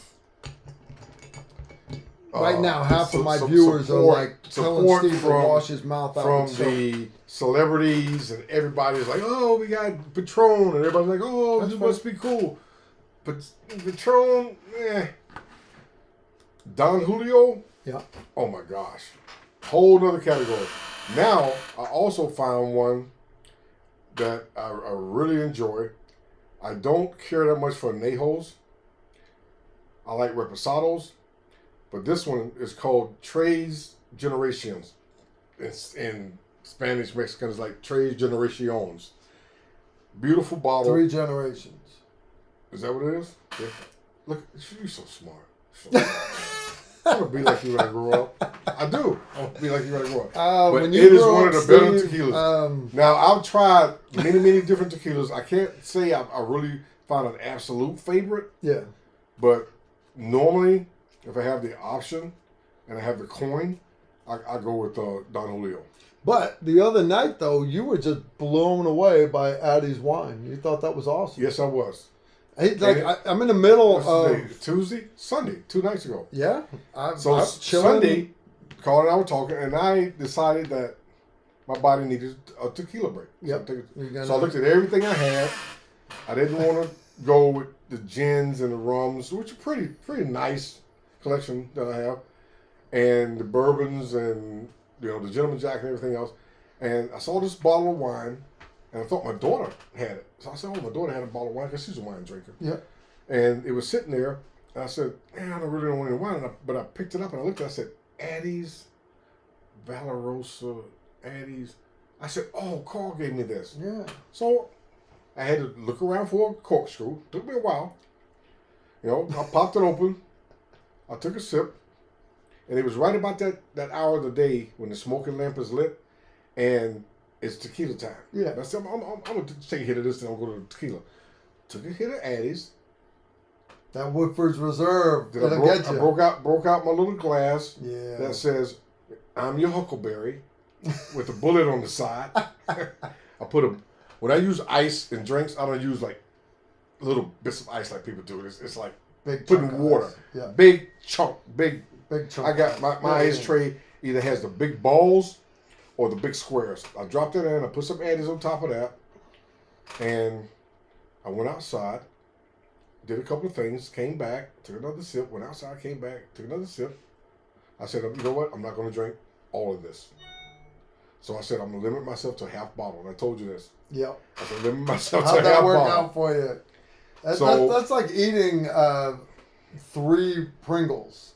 You can't eat 3 Pringles, dude. It's like Pringles, a law. man? When you open it, it's like I don't even know why it comes with a lid. It should just open because no one has ever closed a thing of Pringles. How about Chex Mix savory bold with garlic chips? That's what. But anyway, Miss Addie, shout out, absolute, locked me down for that Sunday. I didn't touch any tequila. I had to call Carl. I said, Carl, I didn't touch any tequila today. At all.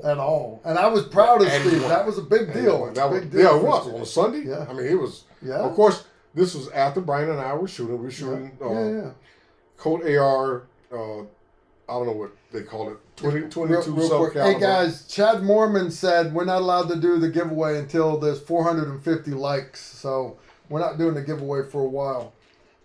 Steve, when they do the giveaway, here's how we do a giveaway here.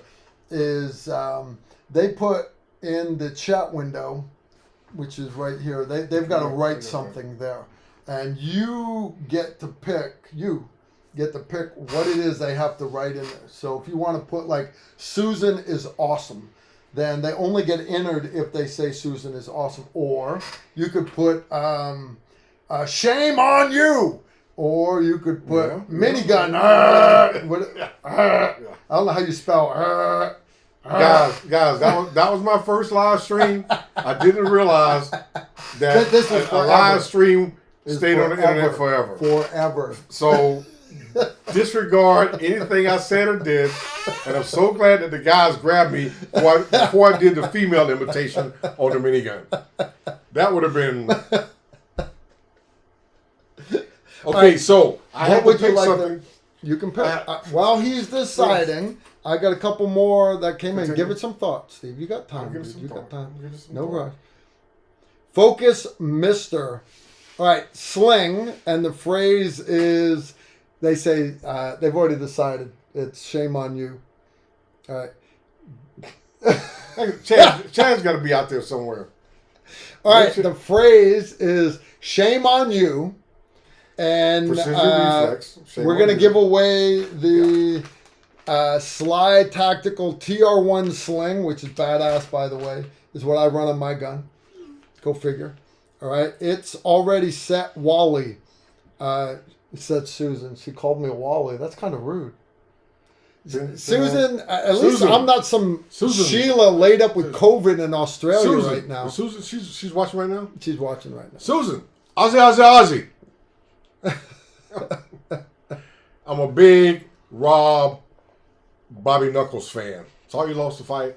Israel, Adesanya, it's a good fighter. Both of them good fight. But, random American. I'll see. You think?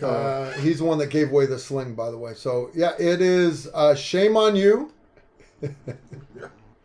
No, it has to be shame on you.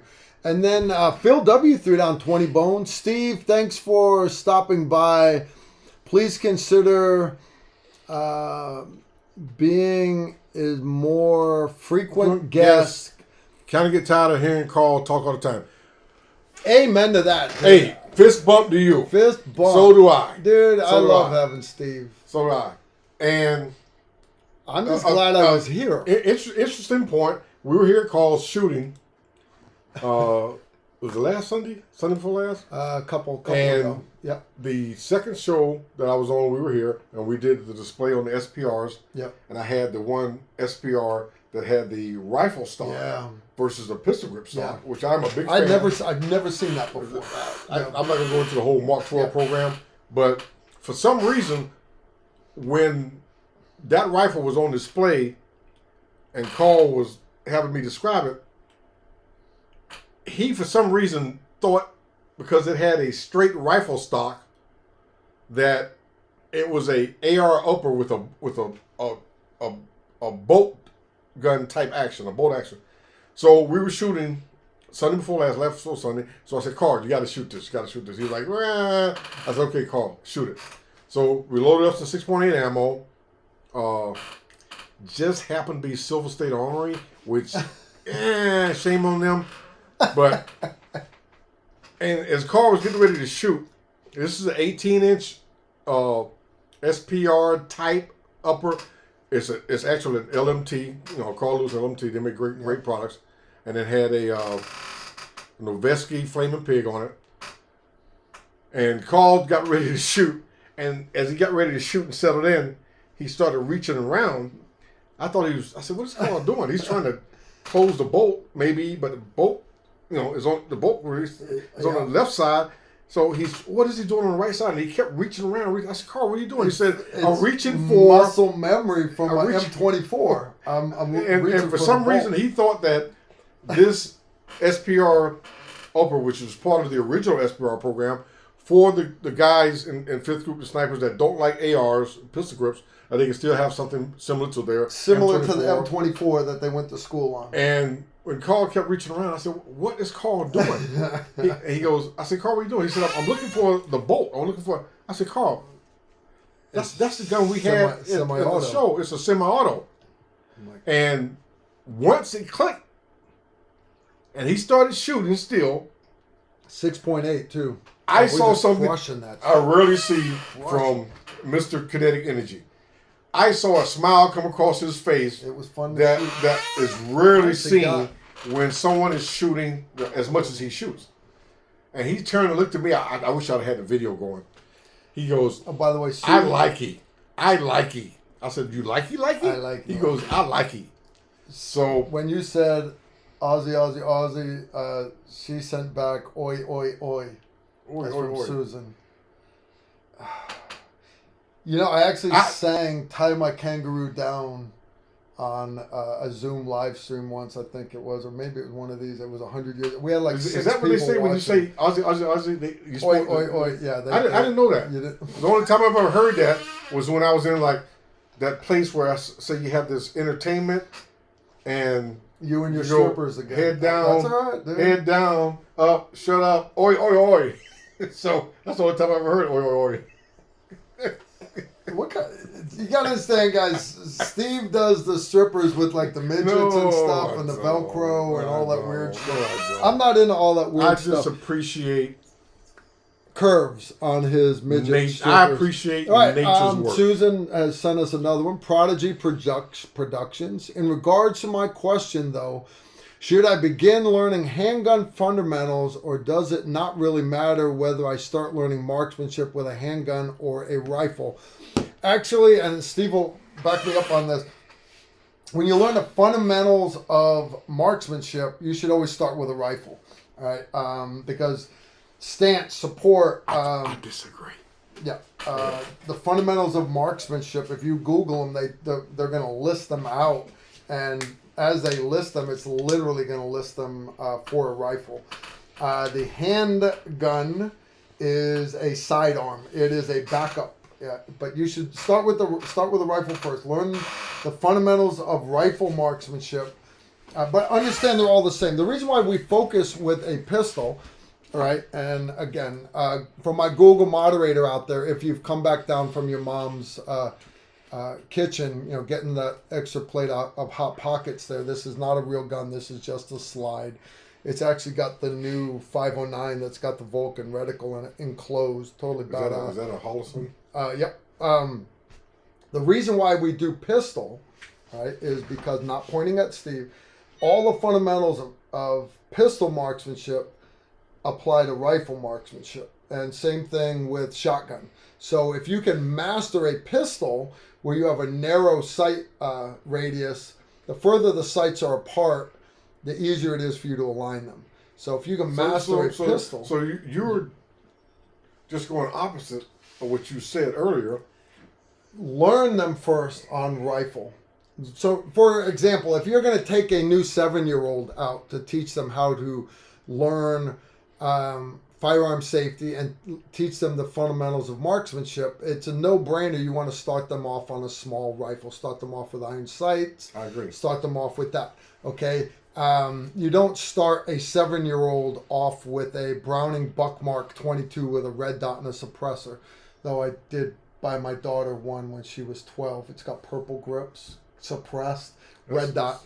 Yeah, my mother-in-law lost her shit when my daughter opened that under the Christmas because tree. You're Sir Kinetic Energy. Yeah, we're not all at that level that we can do that with a 12-year-old. My daughter hasn't shot that pistol in forever. My daughter's a big fan of my little 9mm Banshee. It's an AR. What's not to like about an AR?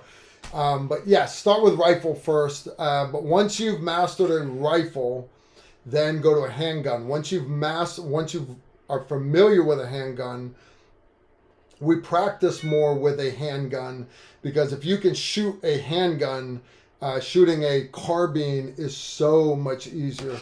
Like our guys are going to see at the pistol carbine course, easier. So that's true. But I understand what you're saying. At the same time, it's kind of like an oxymoron. May I use that word on the internet? Can I? I don't know if you're allowed to do that. You know, you're not allowed to call something Oriental anymore. It's Asian. Oh, also in Florida, and Asia. You cannot say gay. Say what? Gay. Florida's big law they passed this last couple of days. I was reading it today, which I support them. They were saying you cannot say gay. So, gay. But what they were like saying was G-A-Y? Yeah, G-A-Y, because a lot of the educational elements of the LGBTQRXYZ community were pushing a lot of this gender identification on kids, like in kindergarten, first grade, second grade. Yeah. So they're saying, hey, all you educators that are on board and pushing this, you can't do this anymore. You can't say gay. Which I agree. You don't want to put this on a 1, 2, 3, 4, 5-year-old child. Yeah, 5-year-old doesn't need to know that that there are people living next door that like to get slammed in the ass. Anyway, so apples. If I'm allowed to put my opinion in. Sure, why not, Steve? Let's hear Steve's opinion. Internet, get ready to get riled up, because Steve Holland is getting ready to set you all straight. It's that a lot of people don't know, but my first 4 years in the military, I was in 86. You were gay. What? No. I am like phobic. I am like, I will puke. Yeah, but that doesn't make you phobic. Means a fear of, and I have a fear of it. I do. No, not really. Not gay, but just the whole thing that goes around it. But anyway, when I was in the 82nd Airborne, I was on the armory marksmanship team. Yep. I was precision pistol. Yep. And our coach, Oscar Gomez, is a great guy. If he's still alive, God bless him. What an awesome American. We all met together all the time because we're all in the same umbrella. The pistol team and the rifle team and the machine gun team. All the pistol shooters, sometimes we would go to range 5 on Fort Bragg, outside of Pope Air Force Base. Range 5 and 7, I think, were ours. And we would compete against the rifle shooters. We always found that it was easier to transition a pistol shooter to rifle shooting than it was to transition a rifle shooter to pistol shooting. They were atrocious. I mean, they were just like, done. You're out of here. The fundamentals of the marksmanship process in pistol shooting translates so much better to rifle shooting because you understand front sight, rear sight, front sight, sight alignment. Don't focus on the target. Focus on the front sight. So when you get in a rifle with that distance, longer sight radius, it was just so much easier. It's just so much easier. And I never thought about the part of contact too. True. Yep. I never thought about the part of, as you were saying earlier, teaching a 7-8-year-old first on a rifle, which I agree. Because Mr. White used to always, God bless him, used to always push young kids on pellet rifles and 22 rifles. Yeah. But at the same time, my experience was for those 4 years with soldiers, that if I can teach you how to shoot a pistol, I know you're going to shoot a rifle well. Yeah. So that's just my little part of that. And of course, this is Carl's show, so Carl is always right. Yeah, I'm good with that. Yeah. All right, that's all right. Wow, we're falling behind here. All right.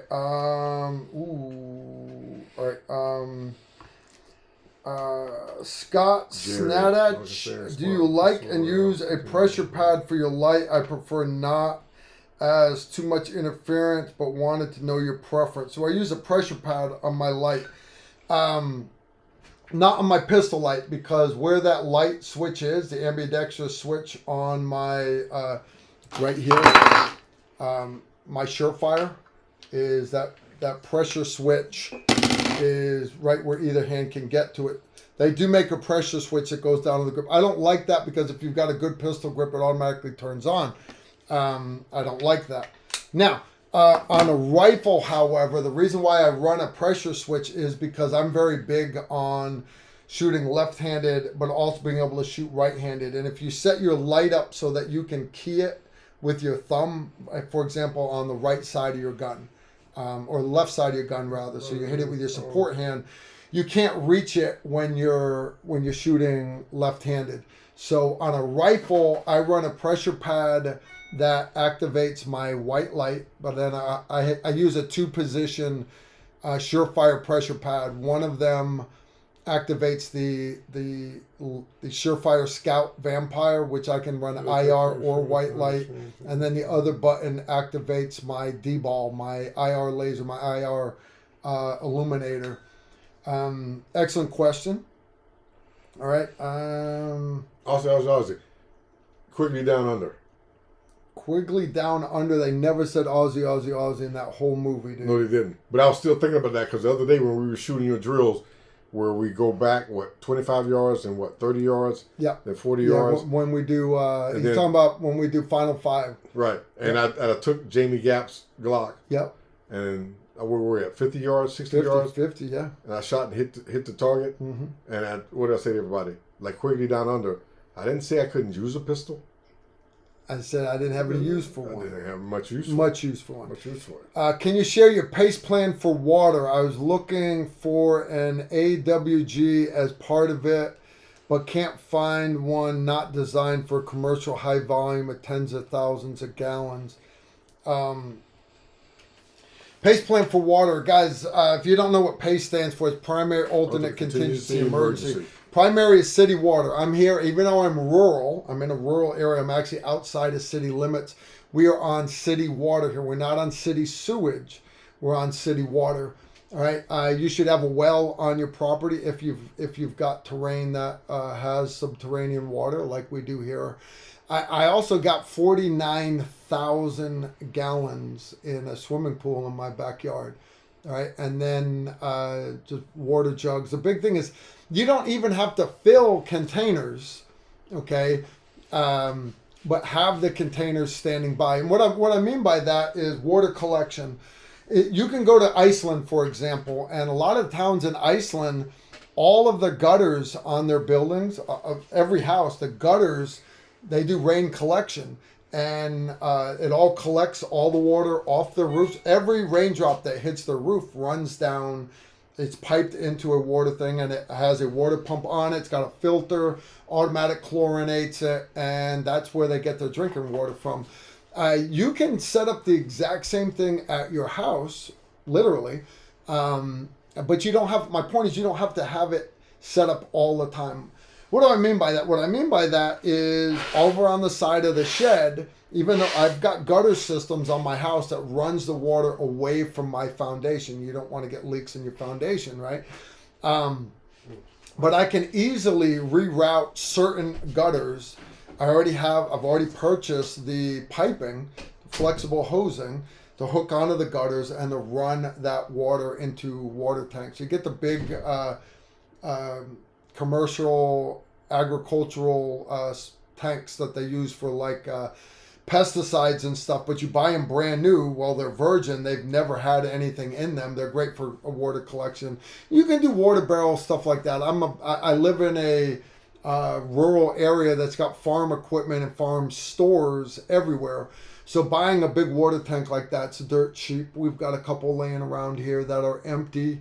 That add the piping, move it all with the Bobcat, and I can easily collect water. How do you treat that water? Well, I keep gallons of bleach because FEMA says to use Clorox bleach. Why does FEMA say to use Clorox bleach? I appreciate you asking. If you go to the FEMA website for disaster preparedness, they tell you the formula. It's so many drops per gallon of water. And then if it's cloudy, you double it and everything, blah, blah, blah, blah, blah, blah. Why do they tell you bleach? They tell you bleach because almost every house in America has got a gallon of Clorox bleach in it. That's the truth. The problem with this, though, is that's FEMA just checking the block because they're not very good. I understand they're the same people that run the government. And I understand they don't run this government very well. They don't. If you're a government employee, you do just enough work to get by. That's it. That's all they do.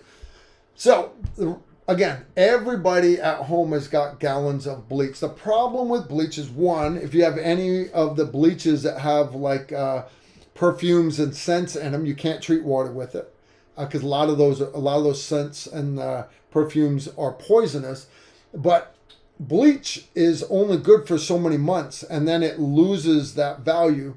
So now instead of you putting in like 4 to 8 drops per gallon, now you're having to double it and you're putting 8 to 16 drops of bleach per gallon of drinking water.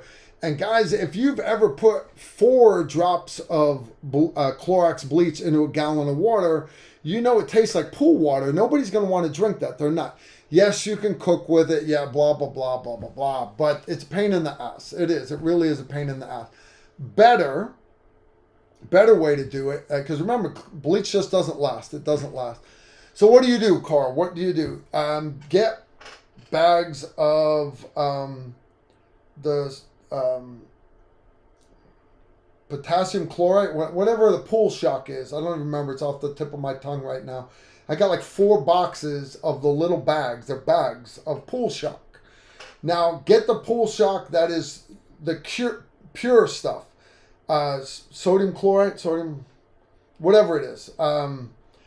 Get the ones that are pure. If you're not familiar with what I'm talking about, if you go to our video archive, I have a whole video on treating water. There's actually 2 videos on treating water, but one of them talks about the bulk way to do it. Now, this pool shock, each one of those bags treats 10,000 gallons of water. Each bag treats 10,000 gallons of water. So, and it's granular, and it stores for long periods. It's stored outside. You have your little wall locker out by your pool. All right, don't store it inside the house. It gives off gases and it corrodes all your tools that are there. But it's only good for bulk storage. So in other words, if you're going backpacking, you can't carry like a little Ziploc bag and put like 3 little granules in your canteen of water. It doesn't work like that, because literally what you're doing basically, and the exact formula, you'll have to go watch the video, but layman's terms real quick here for purpose of this discussion, you're basically taking 1 tablespoon, and you're putting it into you got a 5-gallon bucket of water, 5-gallon bucket. You put 4 gallons in there. You put 1 tablespoon in there. You mix it up. Now, that slurry that is way too strong with chlorine, you then put so many ounces of that per 5-gallon bucket of water that you need to treat. And then it's water that doesn't taste as bad as pool water, but it kills everything that's in it. Right? And so again, your 1 bag of pool shock will treat 10,000 gallons of water.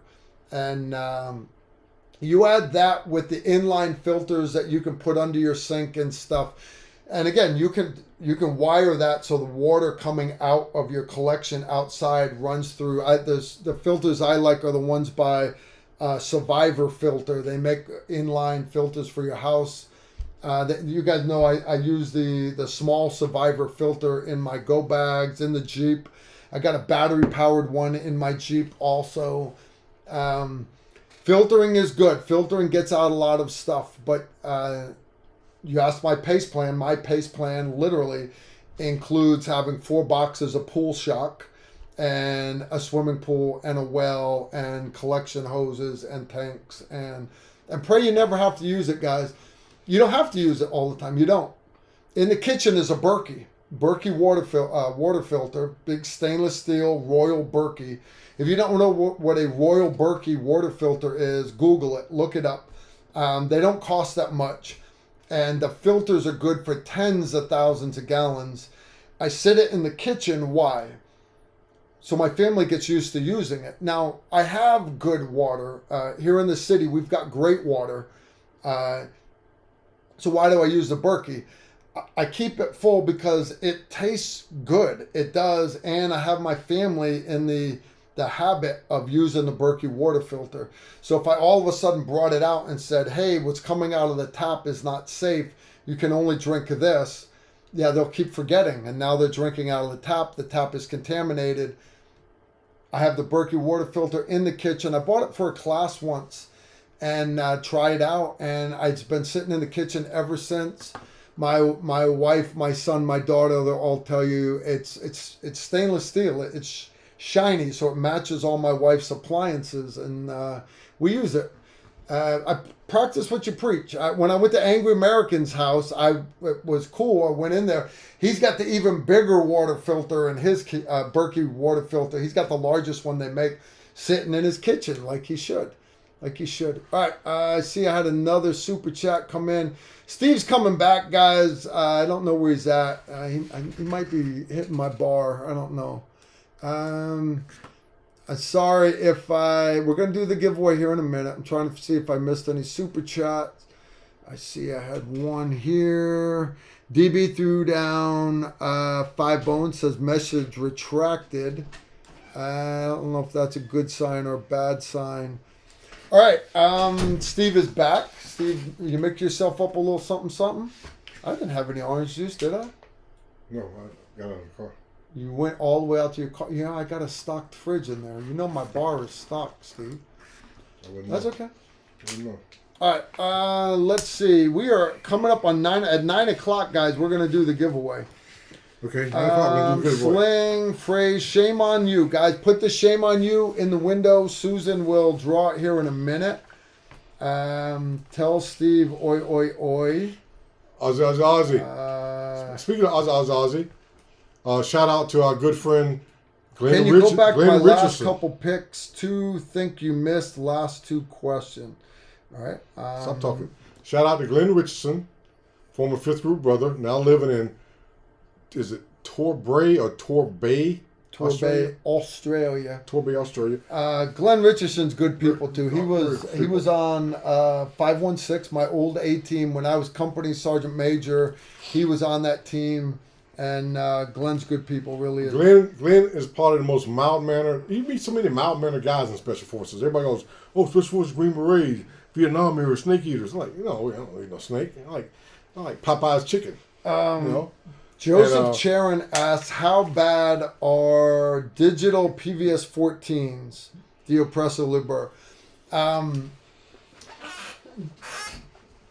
Depends. If you're saying PVS 14, all right, that is a standardized mil-spec body. In other words, you can use the exact same helmet mount, sacrificial lenses, all that stuff. Has to be standardized.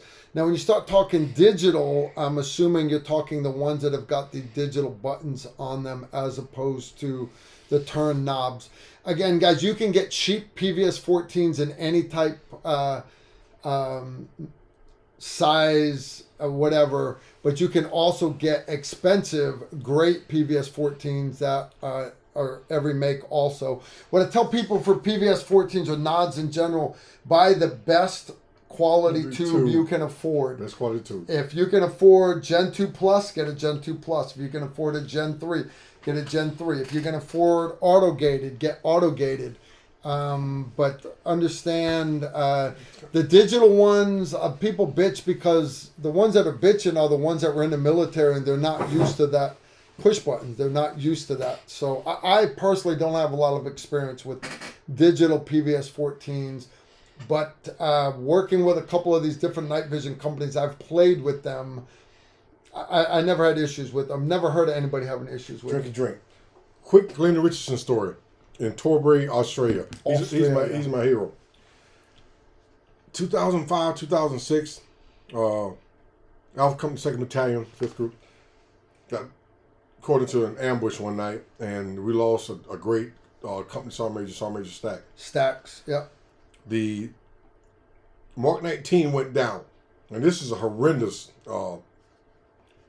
ambush. Machine guns going. I mean, just all the vehicles are taking hits constantly. The Mark 19 goes down. Glenn crawls into the vehicle that's in the kill zone, up through the turret, lays on his back, disassembles a Mark 19. I can't disassemble a Mark 19 in the daytime. That's a 40 millimeter automatic grenade launcher. He takes the spade grip, paddle grip, fire control triggers off the back, pulls this monstrous 6-7 pound bolt out and the springs, starts immediate action drills, and the insurgents see him and they're pouring fire at the vehicle. Now you notice Steve said he's laying in the turret because we didn't have windows and stuff, so he had to pull his legs up into the turret because they're running rounds underneath him and over the top of him. And he's laying on his back and he's disassembling his Mark 19, and they start taking mortar rounds. He recompletes the disassembly, clears the stoppage, puts it back together under fire, puts in a new belt under fire, spots the mortar, and engages the mortar with about 10 rounds. Take that out. And then he took out the machine guns and everything else. And what did he get for that, Steve? Did he get a silver star? No. He got and that's one of my things. What did he get? Archon with a V? I want to say he got a bronze star with a V. Better than most people. I mean, 5th Group's not big on giving out shit. Under fire, disassemble a Mark 19, put it back into action, takes out the enemy's mortar, RPG positions, the machine guns, their greatest casualty producing weapons. Yeah. And ain't that crazy, I couldn't disassemble a Mark 19 in the daytime. I actually got a question here for you, Steve. Okay. Carl used your affiliate code for Pimento State Armory and bought a 6.8 SBC upper. What is the best ammo for hunting? Thanks. Steve, you're a 6.8 guy. Give them your professional opinion. Well, the first thing I would ask this person, what's the person's name? David. I hope you're not from D.C. Shame on you. Bitches.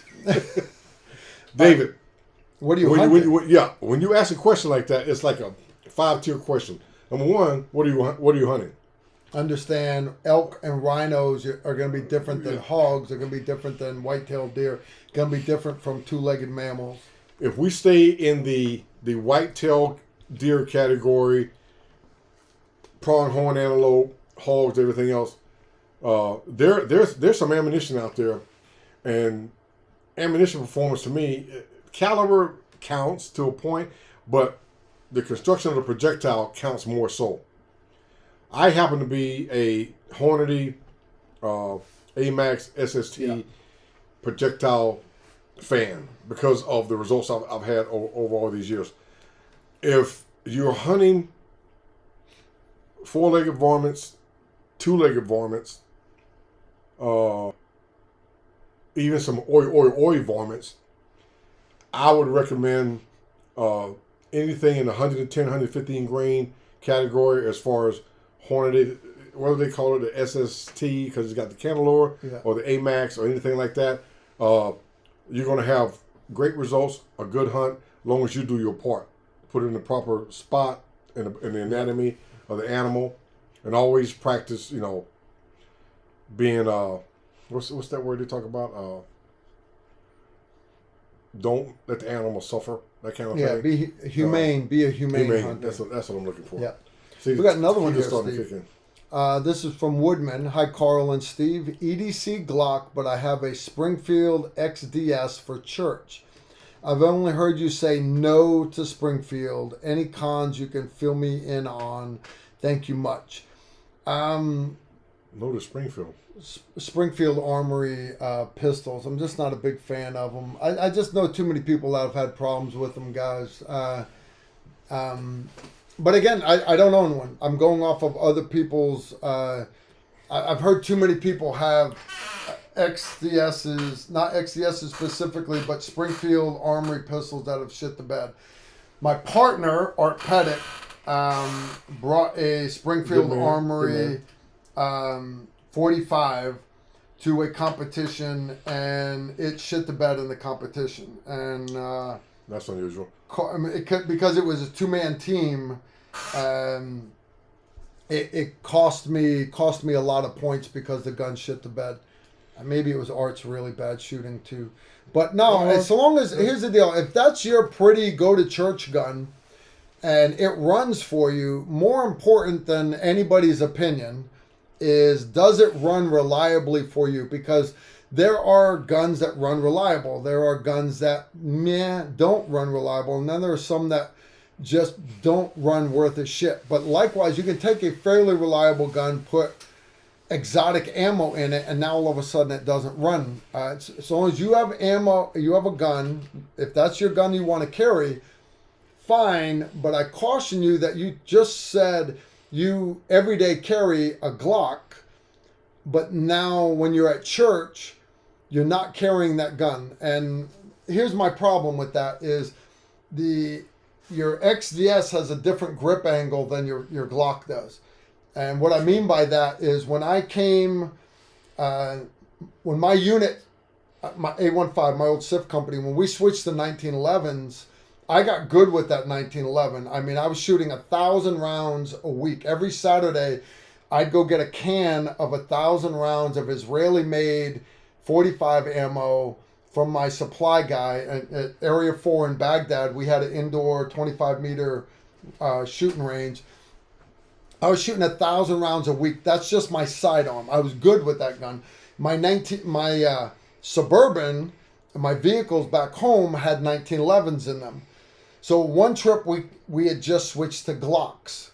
My unit switched to Glock 19s. We later on went to Glock 23s, the 40 cals, doesn't matter. My point though is I got good with the Glock. I came home and I went to go pull the 1911 out of the Suburban to shoot, and I couldn't hit anything with my 1911. And I thought about that. Why couldn't I hit anything? Because I remember I used to be good with that 1911. The reason why I couldn't hit anything was the grip angle was different. The muscle memory, the mechanics. The Glock does not have an external safety. The 1911 is a single action. The angle is different. One is single stack, one is double stack. My point for saying this is I want you to shoot, from my guys in the military, law enforcement, I want you to shoot at home what you use at work. Because then when you train at home, you're helping maintain that muscle memory at work, because most military units don't train enough, one. And if you're shooting the same, when you whatever you shoot at work, you're maintaining muscle memory for what you shoot at home. It works the same with you. If you're EDCing a Glock, that's what you're good at. I'm assuming that's what you practice with. But now when you go to church, you're carrying that pretty pistol because it looks prettier.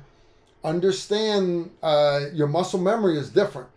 And that bugs me. So I would rather you switch from one to the other or the other to the other one. That would be the best advice that I could give you without a doubt. Yeah. All right, we got another one here, Steve. Tactical Rifleman. Hi, Carl. Looking for a suppressor combo with flash hider or muzzle brake. I prefer flash hider, but LGS has muzzle brake. Should I be concerned that a muzzle brake will wear out the suppressor faster? No. Here's why. What he's talking about, guys, is not a suppressor that has a muzzle brake built onto the end of it like this Barrett. This Barrett actually has a two baffle brake on the end of it. That's not what he's talking about. What he's talking about is a suppressor that will quick attach over his gun's muzzle brake or flash hider. An example I'll use is AAC. AAC used to make some of the best suppressors out there until corporate America bought them out. And I have a number of their suppressors. My 308, even my 338 suppressor is AAC. I will use my 308 one as an example because I can mount it on my 300 Blackout. I can mount it on my 5.56 gun, right? I can mount it on my AR-10 in 308. I can use it on my 6.5 Creedmoor. I can. But what I need to do is I need to have. Why did this thing move exact on? Same muzzle brake on all the guns. Why did this thing go narrow? I don't know. It's still going. Still going. Still going. It's the aliens. What did you do, Steve? It's the aliens. Break my shit? Oh shit, Steve, what did you do? Look at you, man. That thing is still moving.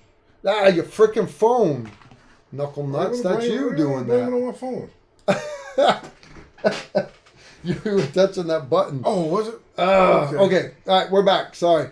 To use that suppressor on all my guns, I just have to have the quick attach brake on it. Now, I have one that is a flash hider that I can put on any barrel. I have another one on a different gun that is a muzzle brake. That's my favorite.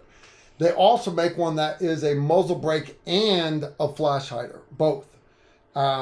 As far as one more wearing out the inside of the suppressor more than the other, don't worry about it. Don't worry about that at all. Choose flash hider if all you want to do is get rid of the flash. I like muzzle brakes because they help reduce recoil, and especially on a 308, I want to get rid of the recoil.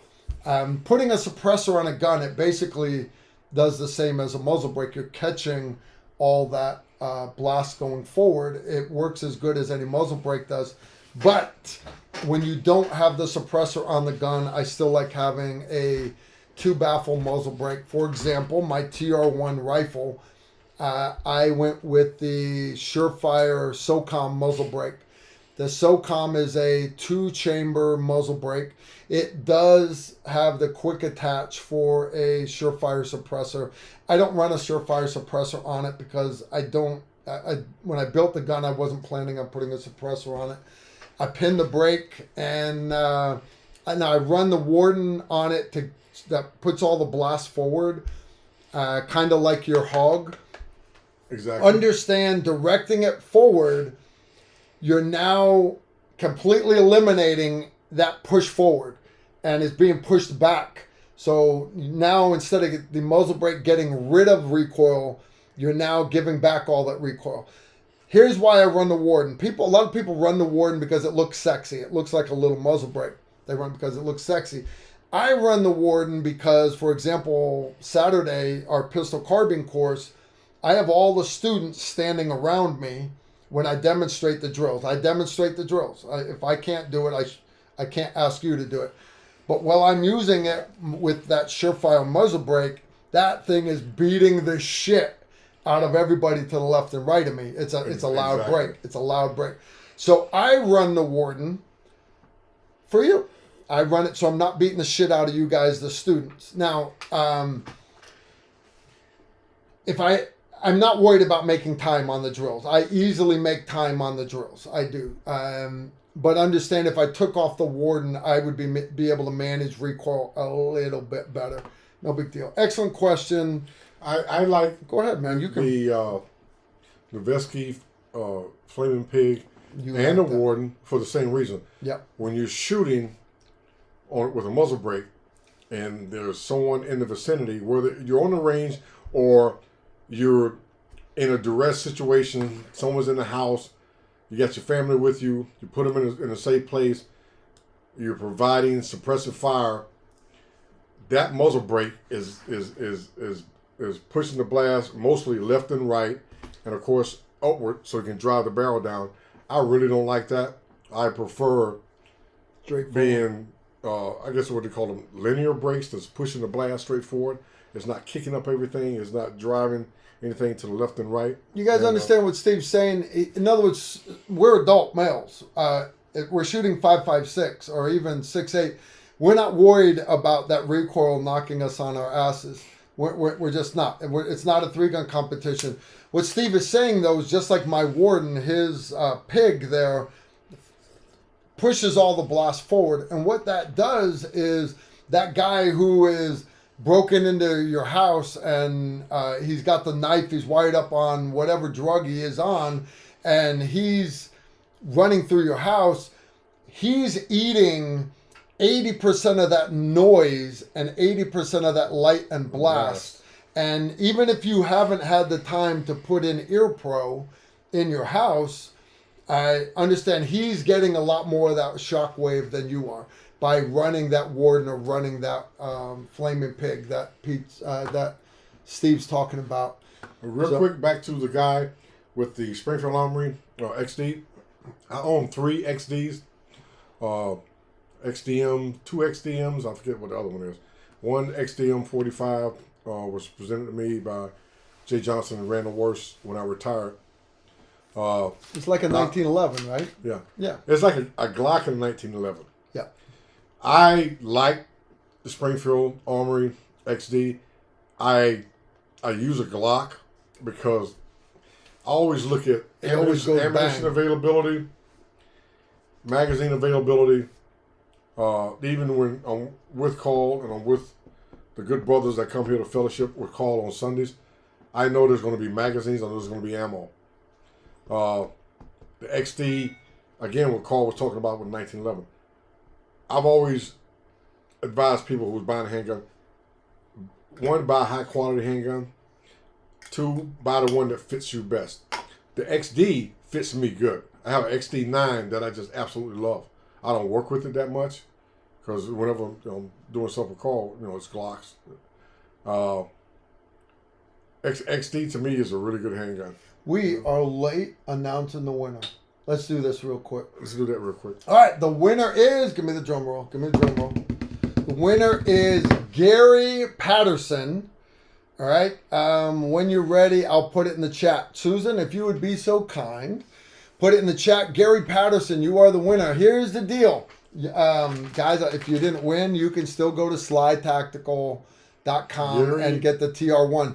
Gary Patterson, you won. Here's the deal. Before all you guys go to the website and say that you're the real Gary Patterson and you want this sling. Love it. No, because they do it.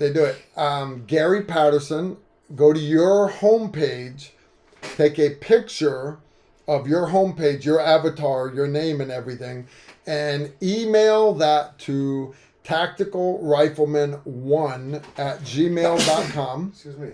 God bless you, Steve. Thank you. Tacticalrifleman1@gmail.com, and send me in that email with a picture of your avatar, your homepage, so I know it's actually you. Give me a mailing address. It has to be a mailing address that I can send this to. And hopefully it's not like Antarctica or Sweden or somewhere out there where I've got to pay $30 to ship it. I'm like, don't, you're going to get your sling. Kyiv, Ukraine. Yeah, sending it to Ukraine right now. It might be a little late getting there. But yeah, I have, congratulations. I'm glad we have a winner. That's awesome. Well, you know what that means, guys? It means, guys, first off, I want you all to next put in the thing, Susan, you are awesome. Thank you. Because here's the deal, guys. Susan literally, you understand she's doing this as a favor to you and to me, is can you please announce a winner? I'm fading, need to go back to bed. Susan's got COVID, guys. I mean, it's Omicron. It's watered down Aussie COVID, but it's still COVID, guys. Like it or not, COVID's a legitimate disease. It is. It's a legitimate disease. We're winding down on this pandemic, but it's not over yet. So, Susan, me and my family will keep you and your husband in our prayers, and hopefully through the power of prayer, you will get well in 7 to 10 days, like the common cold. All right. Yeah, we wish nothing but the best for you. Hopefully you can get in on your next class here in the States. We'd love to have you come visit, you and the hubby. I got Glenn's book sitting right here. I got the sights for your pistol right here. We're looking forward to both of y'all coming in and attending class. It's always awesome having you here. Do your vitamin C, push your liquid IV, lots of water, and do your deep breathing and coughing exercises. Keep the COVID out of your lungs and hang in there. Chicken soup, you'll be fine. Literally, it sucks. COVID sucks. But hopefully y'all will get through it. Hopefully you will. All right, guys. Susan, go to bed. Thank you for all that you do. I have enough other moderators here. For my other moderators, JT, I know you're in and out of training.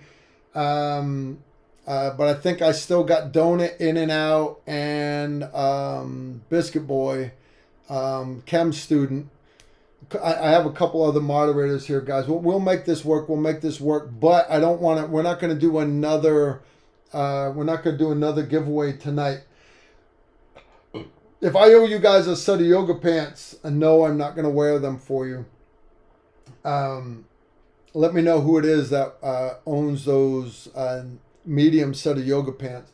I got to get these things off my desk, guys. They're nice yoga pants. They're nice yoga pants. Anyways, we haven't had any. I haven't been getting any more questions in. Chem Student or Donut, if you guys see decent questions that I missed, you guys can send them in. One of the things I wanted to talk about, guys, was, I just did that video on the primary arms Vulcan reticle. You guys know that I love the Vulcan as far as putting this thing on your pistol, right? Total groundbreaker, game changer, guys. Let me see if you guys trying to find that dot, right? That's the hard part, finding a dot on a pistol. Tell me, like, hey, which way do I need? I can't find my dot. Move it that way. Move it that way. Move it down. See, you can find that dot, guys.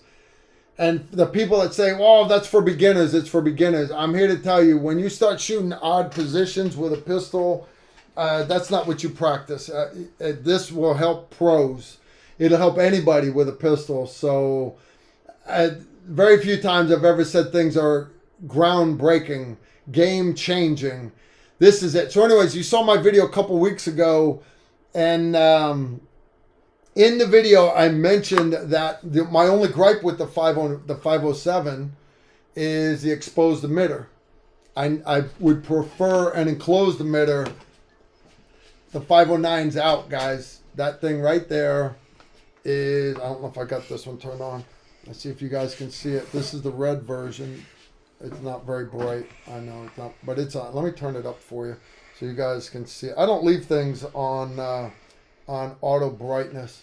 Guys, that thing is awesome. It's totally badass. It helps you find that dot. And it's enclosed. It don't matter if it's snowing, mud, rocks, rain. This thing. So anyways, I'm running it on this is my sexy pistol that's all engraved by Texas A&M. Got this for me as a gift. I'm running it on there. I'm getting another one to put on my EDC pistol.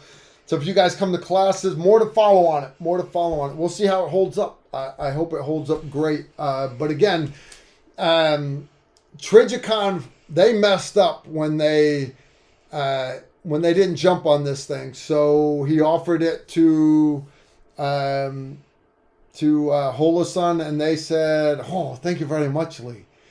And anyways, Primary Arms exclusively makes it in the Holosun optics right now. Hopefully they'll make one in the kilo option so we can put it on our little Glock 43s and our SIG 365s. But for right now, the enclosed one is out. I wanted to touch that base with you. Again, if you guys are interested in taking classes this weekend, I've got a couple slots left. If not, go to tacticalrifleman.com. Check out classes for the rest of the year. Our big batch of classes in April, again, that's 11 and 12. April is Essential Responder being taught by Refuge Medical. You can go to refugetraining.com, use code TR10, saves you 10%. We're going to give away a slot to that next Tuesday. Let's do that. You coming back next Tuesday, Steve?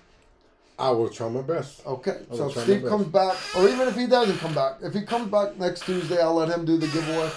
And yeah, we'll do that. We'll give away a slot for that next week. To you guys in Australia, we got a shout out. We got a text back from Glenn Richardson in Torbay, Australia. He's our hero. Australia. Awesome guy.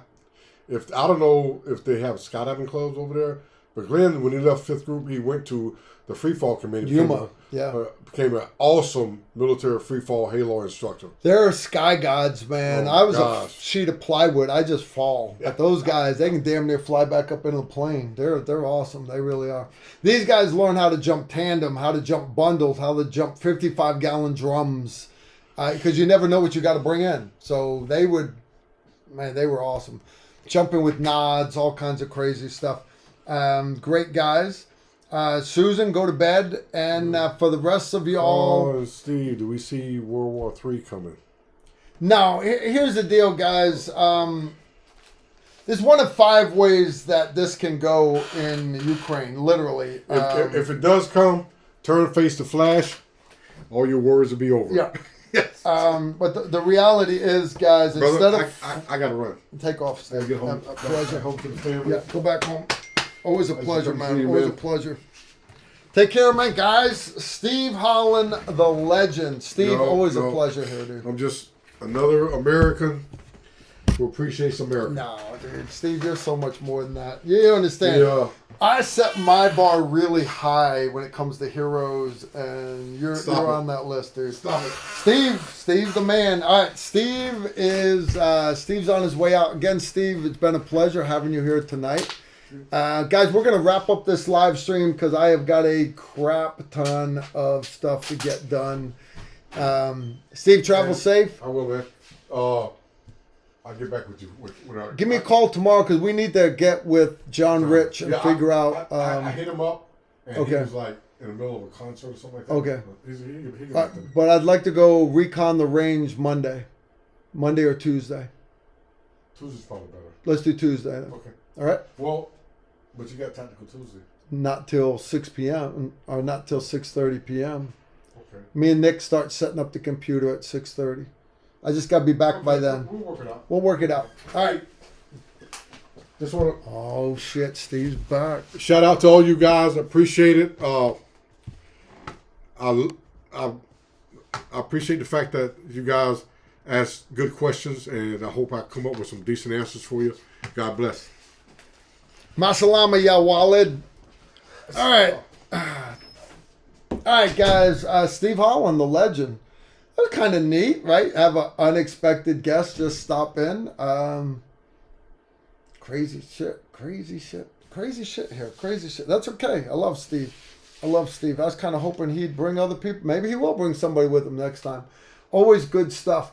Guys, I've had a good evening hanging out with y'all. I hope we answered all your questions. I hope I didn't miss any real good ones. I'm looking at the board here. Everybody's saying goodbye to Steve. Thanks, Carl. Thanks, Steve. Peace, Steve. Get some later, Steve.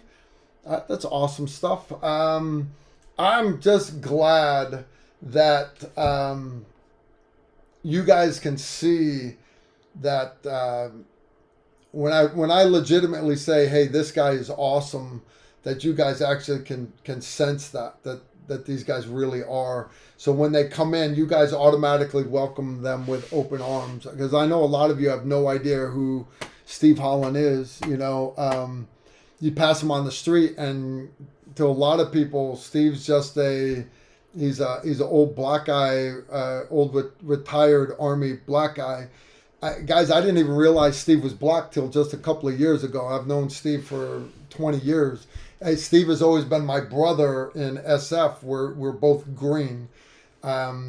So anyway, Steve is definitely an American icon. He's a great guy. And the sad part is he has done so much for this great nation and just never got any credit for it. So we're going to try to fix that. I've got Steve out of his shell. And you see, he drove up here without even asking and just showed. That's awesome, because that means Steve is, we're going to start seeing more and more Steve. And with that will come, we're going to make Steve famous. Because he needs to be. You know why? Because one of his sons has already passed away. He's got another son, autistic, and he's got a daughter. And they need to know, and their kids, if his daughter has kids and their kids have kids, for the next 100 years, people need to be able to look back and go, Steve Holland, I wish I knew him and could shake his hand, because that's what Steve deserves, and that's what Steve's family deserves. So I appreciate you guys helping me do that. Steve Holland, American legend, sincerely. All right, guys. We've had talk about Ukraine. And you can go down the rabbit hole. You guys can watch everything that's on the news. Understand there are some places on the internet that are saying that, the Ukrainian resistance are kicking ass, and they've knocked out like 100 Russian tanks. But you notice there aren't a lot of pictures of dead Russian tanks. You got the one guy that has personally shot down 4 Russian helicopters, but he doesn't have any wreckage to show. I'm not saying they're not doing well over there, but I'm saying it's just like everywhere else. Every side runs propaganda. If you don't believe me, just look at CNN and MSNBC and tell me they're not a direct propaganda arm for the left.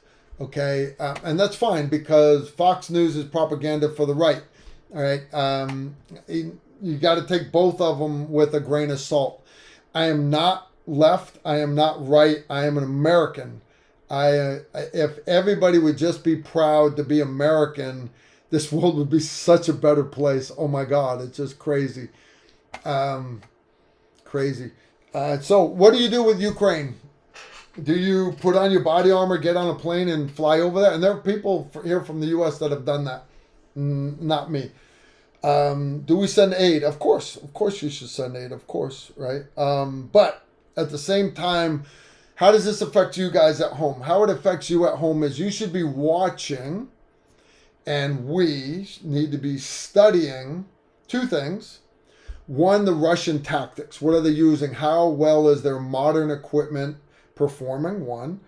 How well are the Soviets' conventional tactics performing?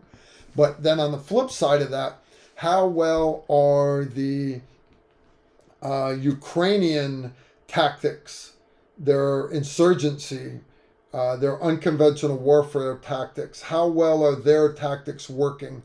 Because understand, modern warfare today is different than modern warfare 20 years ago, which is different than modern warfare 20 years before that. All right, so if you're a 60, 70-year-old guy and you served back in the 60s, 70s, or 80s, a lot of the stuff that you were taught tactics-wise really doesn't. I'm not saying that the laws of physics have changed. I'm saying a lot of the technology has changed. Okay, so a lot of your small unit tactics that would have worked 20 years ago, now instead of hiding from left and right, now you've got to hide from drones. Not just satellite imagery, guys. It's small drones, big drones, small drones, thermal sights. So, well, Carl, why don't you do videos on how to hide from thermal sight? I actually teach a great class on thermal sight defeat. All right, I teach it to the military. I've taught it once to law enforcement. I might teach it this November at our Patreon course. It's on my to-do list. I don't teach it open source on the internet. I don't, because there are certain tactics and techniques that should not be shared. All right. That said, you want to learn how to defeat thermals, get a thermal and go out and play with it. Literally. I could give you so many shortcuts that would make life so much easier for you. And for my patrons that are going to come to this November's Patreon course, I'm going to make life so much easier for you, because I'm going to bring a bunch of thermals and we're going to talk about I'm going to bring all kinds of things. Ponchos, space blankets, certain colors, spray paints, all kinds of great stuff. Umbrellas, Velcro. I'm going to show you guys some really cool stuff. Plexiglass. I'm going to show you guys some really cool stuff for thermal defeat. So anyways, back to Ukraine. Watch what's happening, right? But don't freak out too bad. One, hopefully our politicians are not stupid enough to push Putin to do anything stupid, right? Because understand he's a dictator. It's not, they're not communist anymore, but they're also not, it's also not a democracy anymore. They say it's a democracy.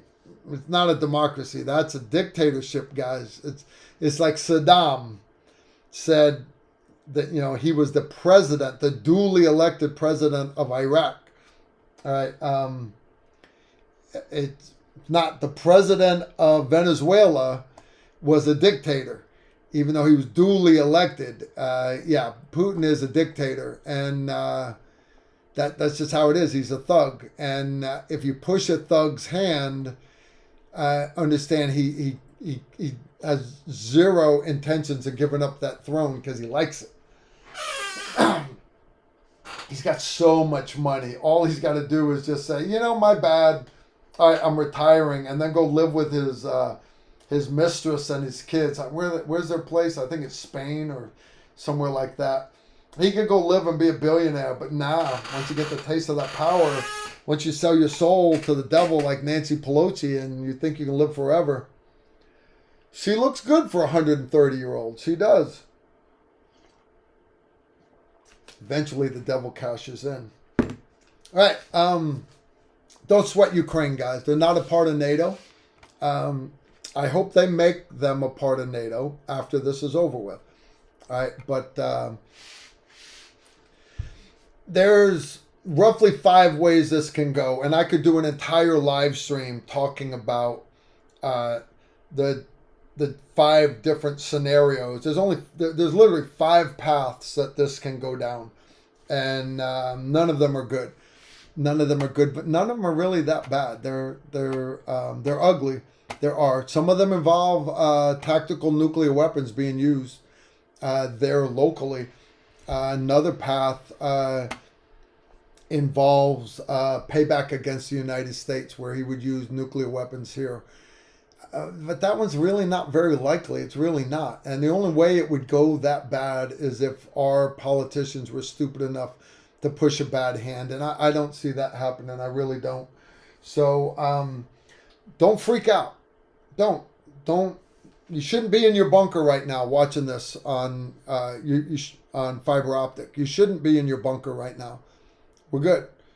We're good. Guys, he's got 80% of his military there, Ukraine, and he can't whip Ukraine's ass. When the Soviet Union broke up, guys, trust me, they're just not that anymore. They got the same size military as France. They got great stuff. I got that. They rattle sabers. We'll be fine. We'll be fine. You guys will be fine. You know why? Because you're a concerned citizen trying to become a more capable citizen, and that's why you're here. There's lots of other live streams that you guys could be watching. Got the Pew Pew guys and stuff, and how to properly wear your nods during the day, and how to shoot faster at 3 meters with a rifle that's capable of shooting at 400 and 500 meters. There's all kinds of more entertaining live streams out there, but you guys are here. You're in the right place, which makes you good people. Al's not here. You notice that if you look in the chat window, and I know we got a couple CIA guys and a couple ATF guys here, and you got your Google moderator here in the chat room. I got that. They don't type much, but they're here stalking because a couple of y'all are a little nefarious. But for the most part, 99.999% of you are good people. But you notice Al's not here. Al-Qaeda doesn't watch my live streams. They don't. They don't watch my live streams. They don't. Because I'm a good person. I am. I don't have to do things illegal. I don't. I'm past that part in my life. I'm not. I'm retired. My job now is to pass on the knowledge so that you guys can learn from all of the mistakes and an occasional success in my life. And we'll make the world a better place for our kids and their kids. That's all I'm doing right now. My kids will make it. My kids are fine. I want the world better for my niece Ada, who's 1 year old, almost 2, and my kids, and they don't have any yet, which is a good thing. Shh, keep those knees together. All right, we're going to wrap this live stream up tonight, guys. We've been going for 2.5 hours already. Susan's already gone back to bed, poor thing. My moderators are being awesome. So, yeah, legitimately, right? You guys understand, don't you? I think you guys understand. If you don't, maybe you're just fucked up. All right, what do I got? I need to close that one. Close that window. I got all these windows open. And what's that one? All right, I'm going to bring that back over here. I don't even know why that happened. All right. Yeah, we're going to wrap this up. Too easy. Last chance. Any good questions? You guys let me know. We're going to go once. We're going to go twice. No other questions. I was kind of hoping somebody else would throw down like a $100 super chat just to make my wife happy. But you guys don't have to do that. Wow, I got no internet. This one's got internet. My internet just went out on my computer. Can you guys still see me all right? Oh, no. Yeah, you guys still got me, right? Excellent connection. All right, so that computer just died. All right. Okay, that's fine. Maybe I hit the wrong button. It's been known to happen.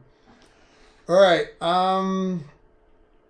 Yeah, without a doubt, we will make this stuff happen. All right. Going once, going twice. All right, great live stream. I will see you guys next time. I want to give a big shout out again to this week's sponsor, USCCA. Sincerely, guys, if you carry an EDC pistol, you need to be well trained with it, well armed. All right, you have to have good situational awareness, but you also got to have a good plan after the fact. So be sure to check out United States Concealed Carry Association. Use my affiliate link to get there. That lets them know that you came to check them out. All right, click on my affiliate link and then go there, visit the site. No pressure. Check it out. Here, see what they have to say. If you use the affiliate link, saves you a bit too. All right. Yeah, without a doubt. Again, thank you USCCA for sponsoring tonight. I really appreciate you guys doing that. And we'll see y'all next Tuesday right back here again. Gonna be awesome. Y'all take care and shoot straight. Incoming right there.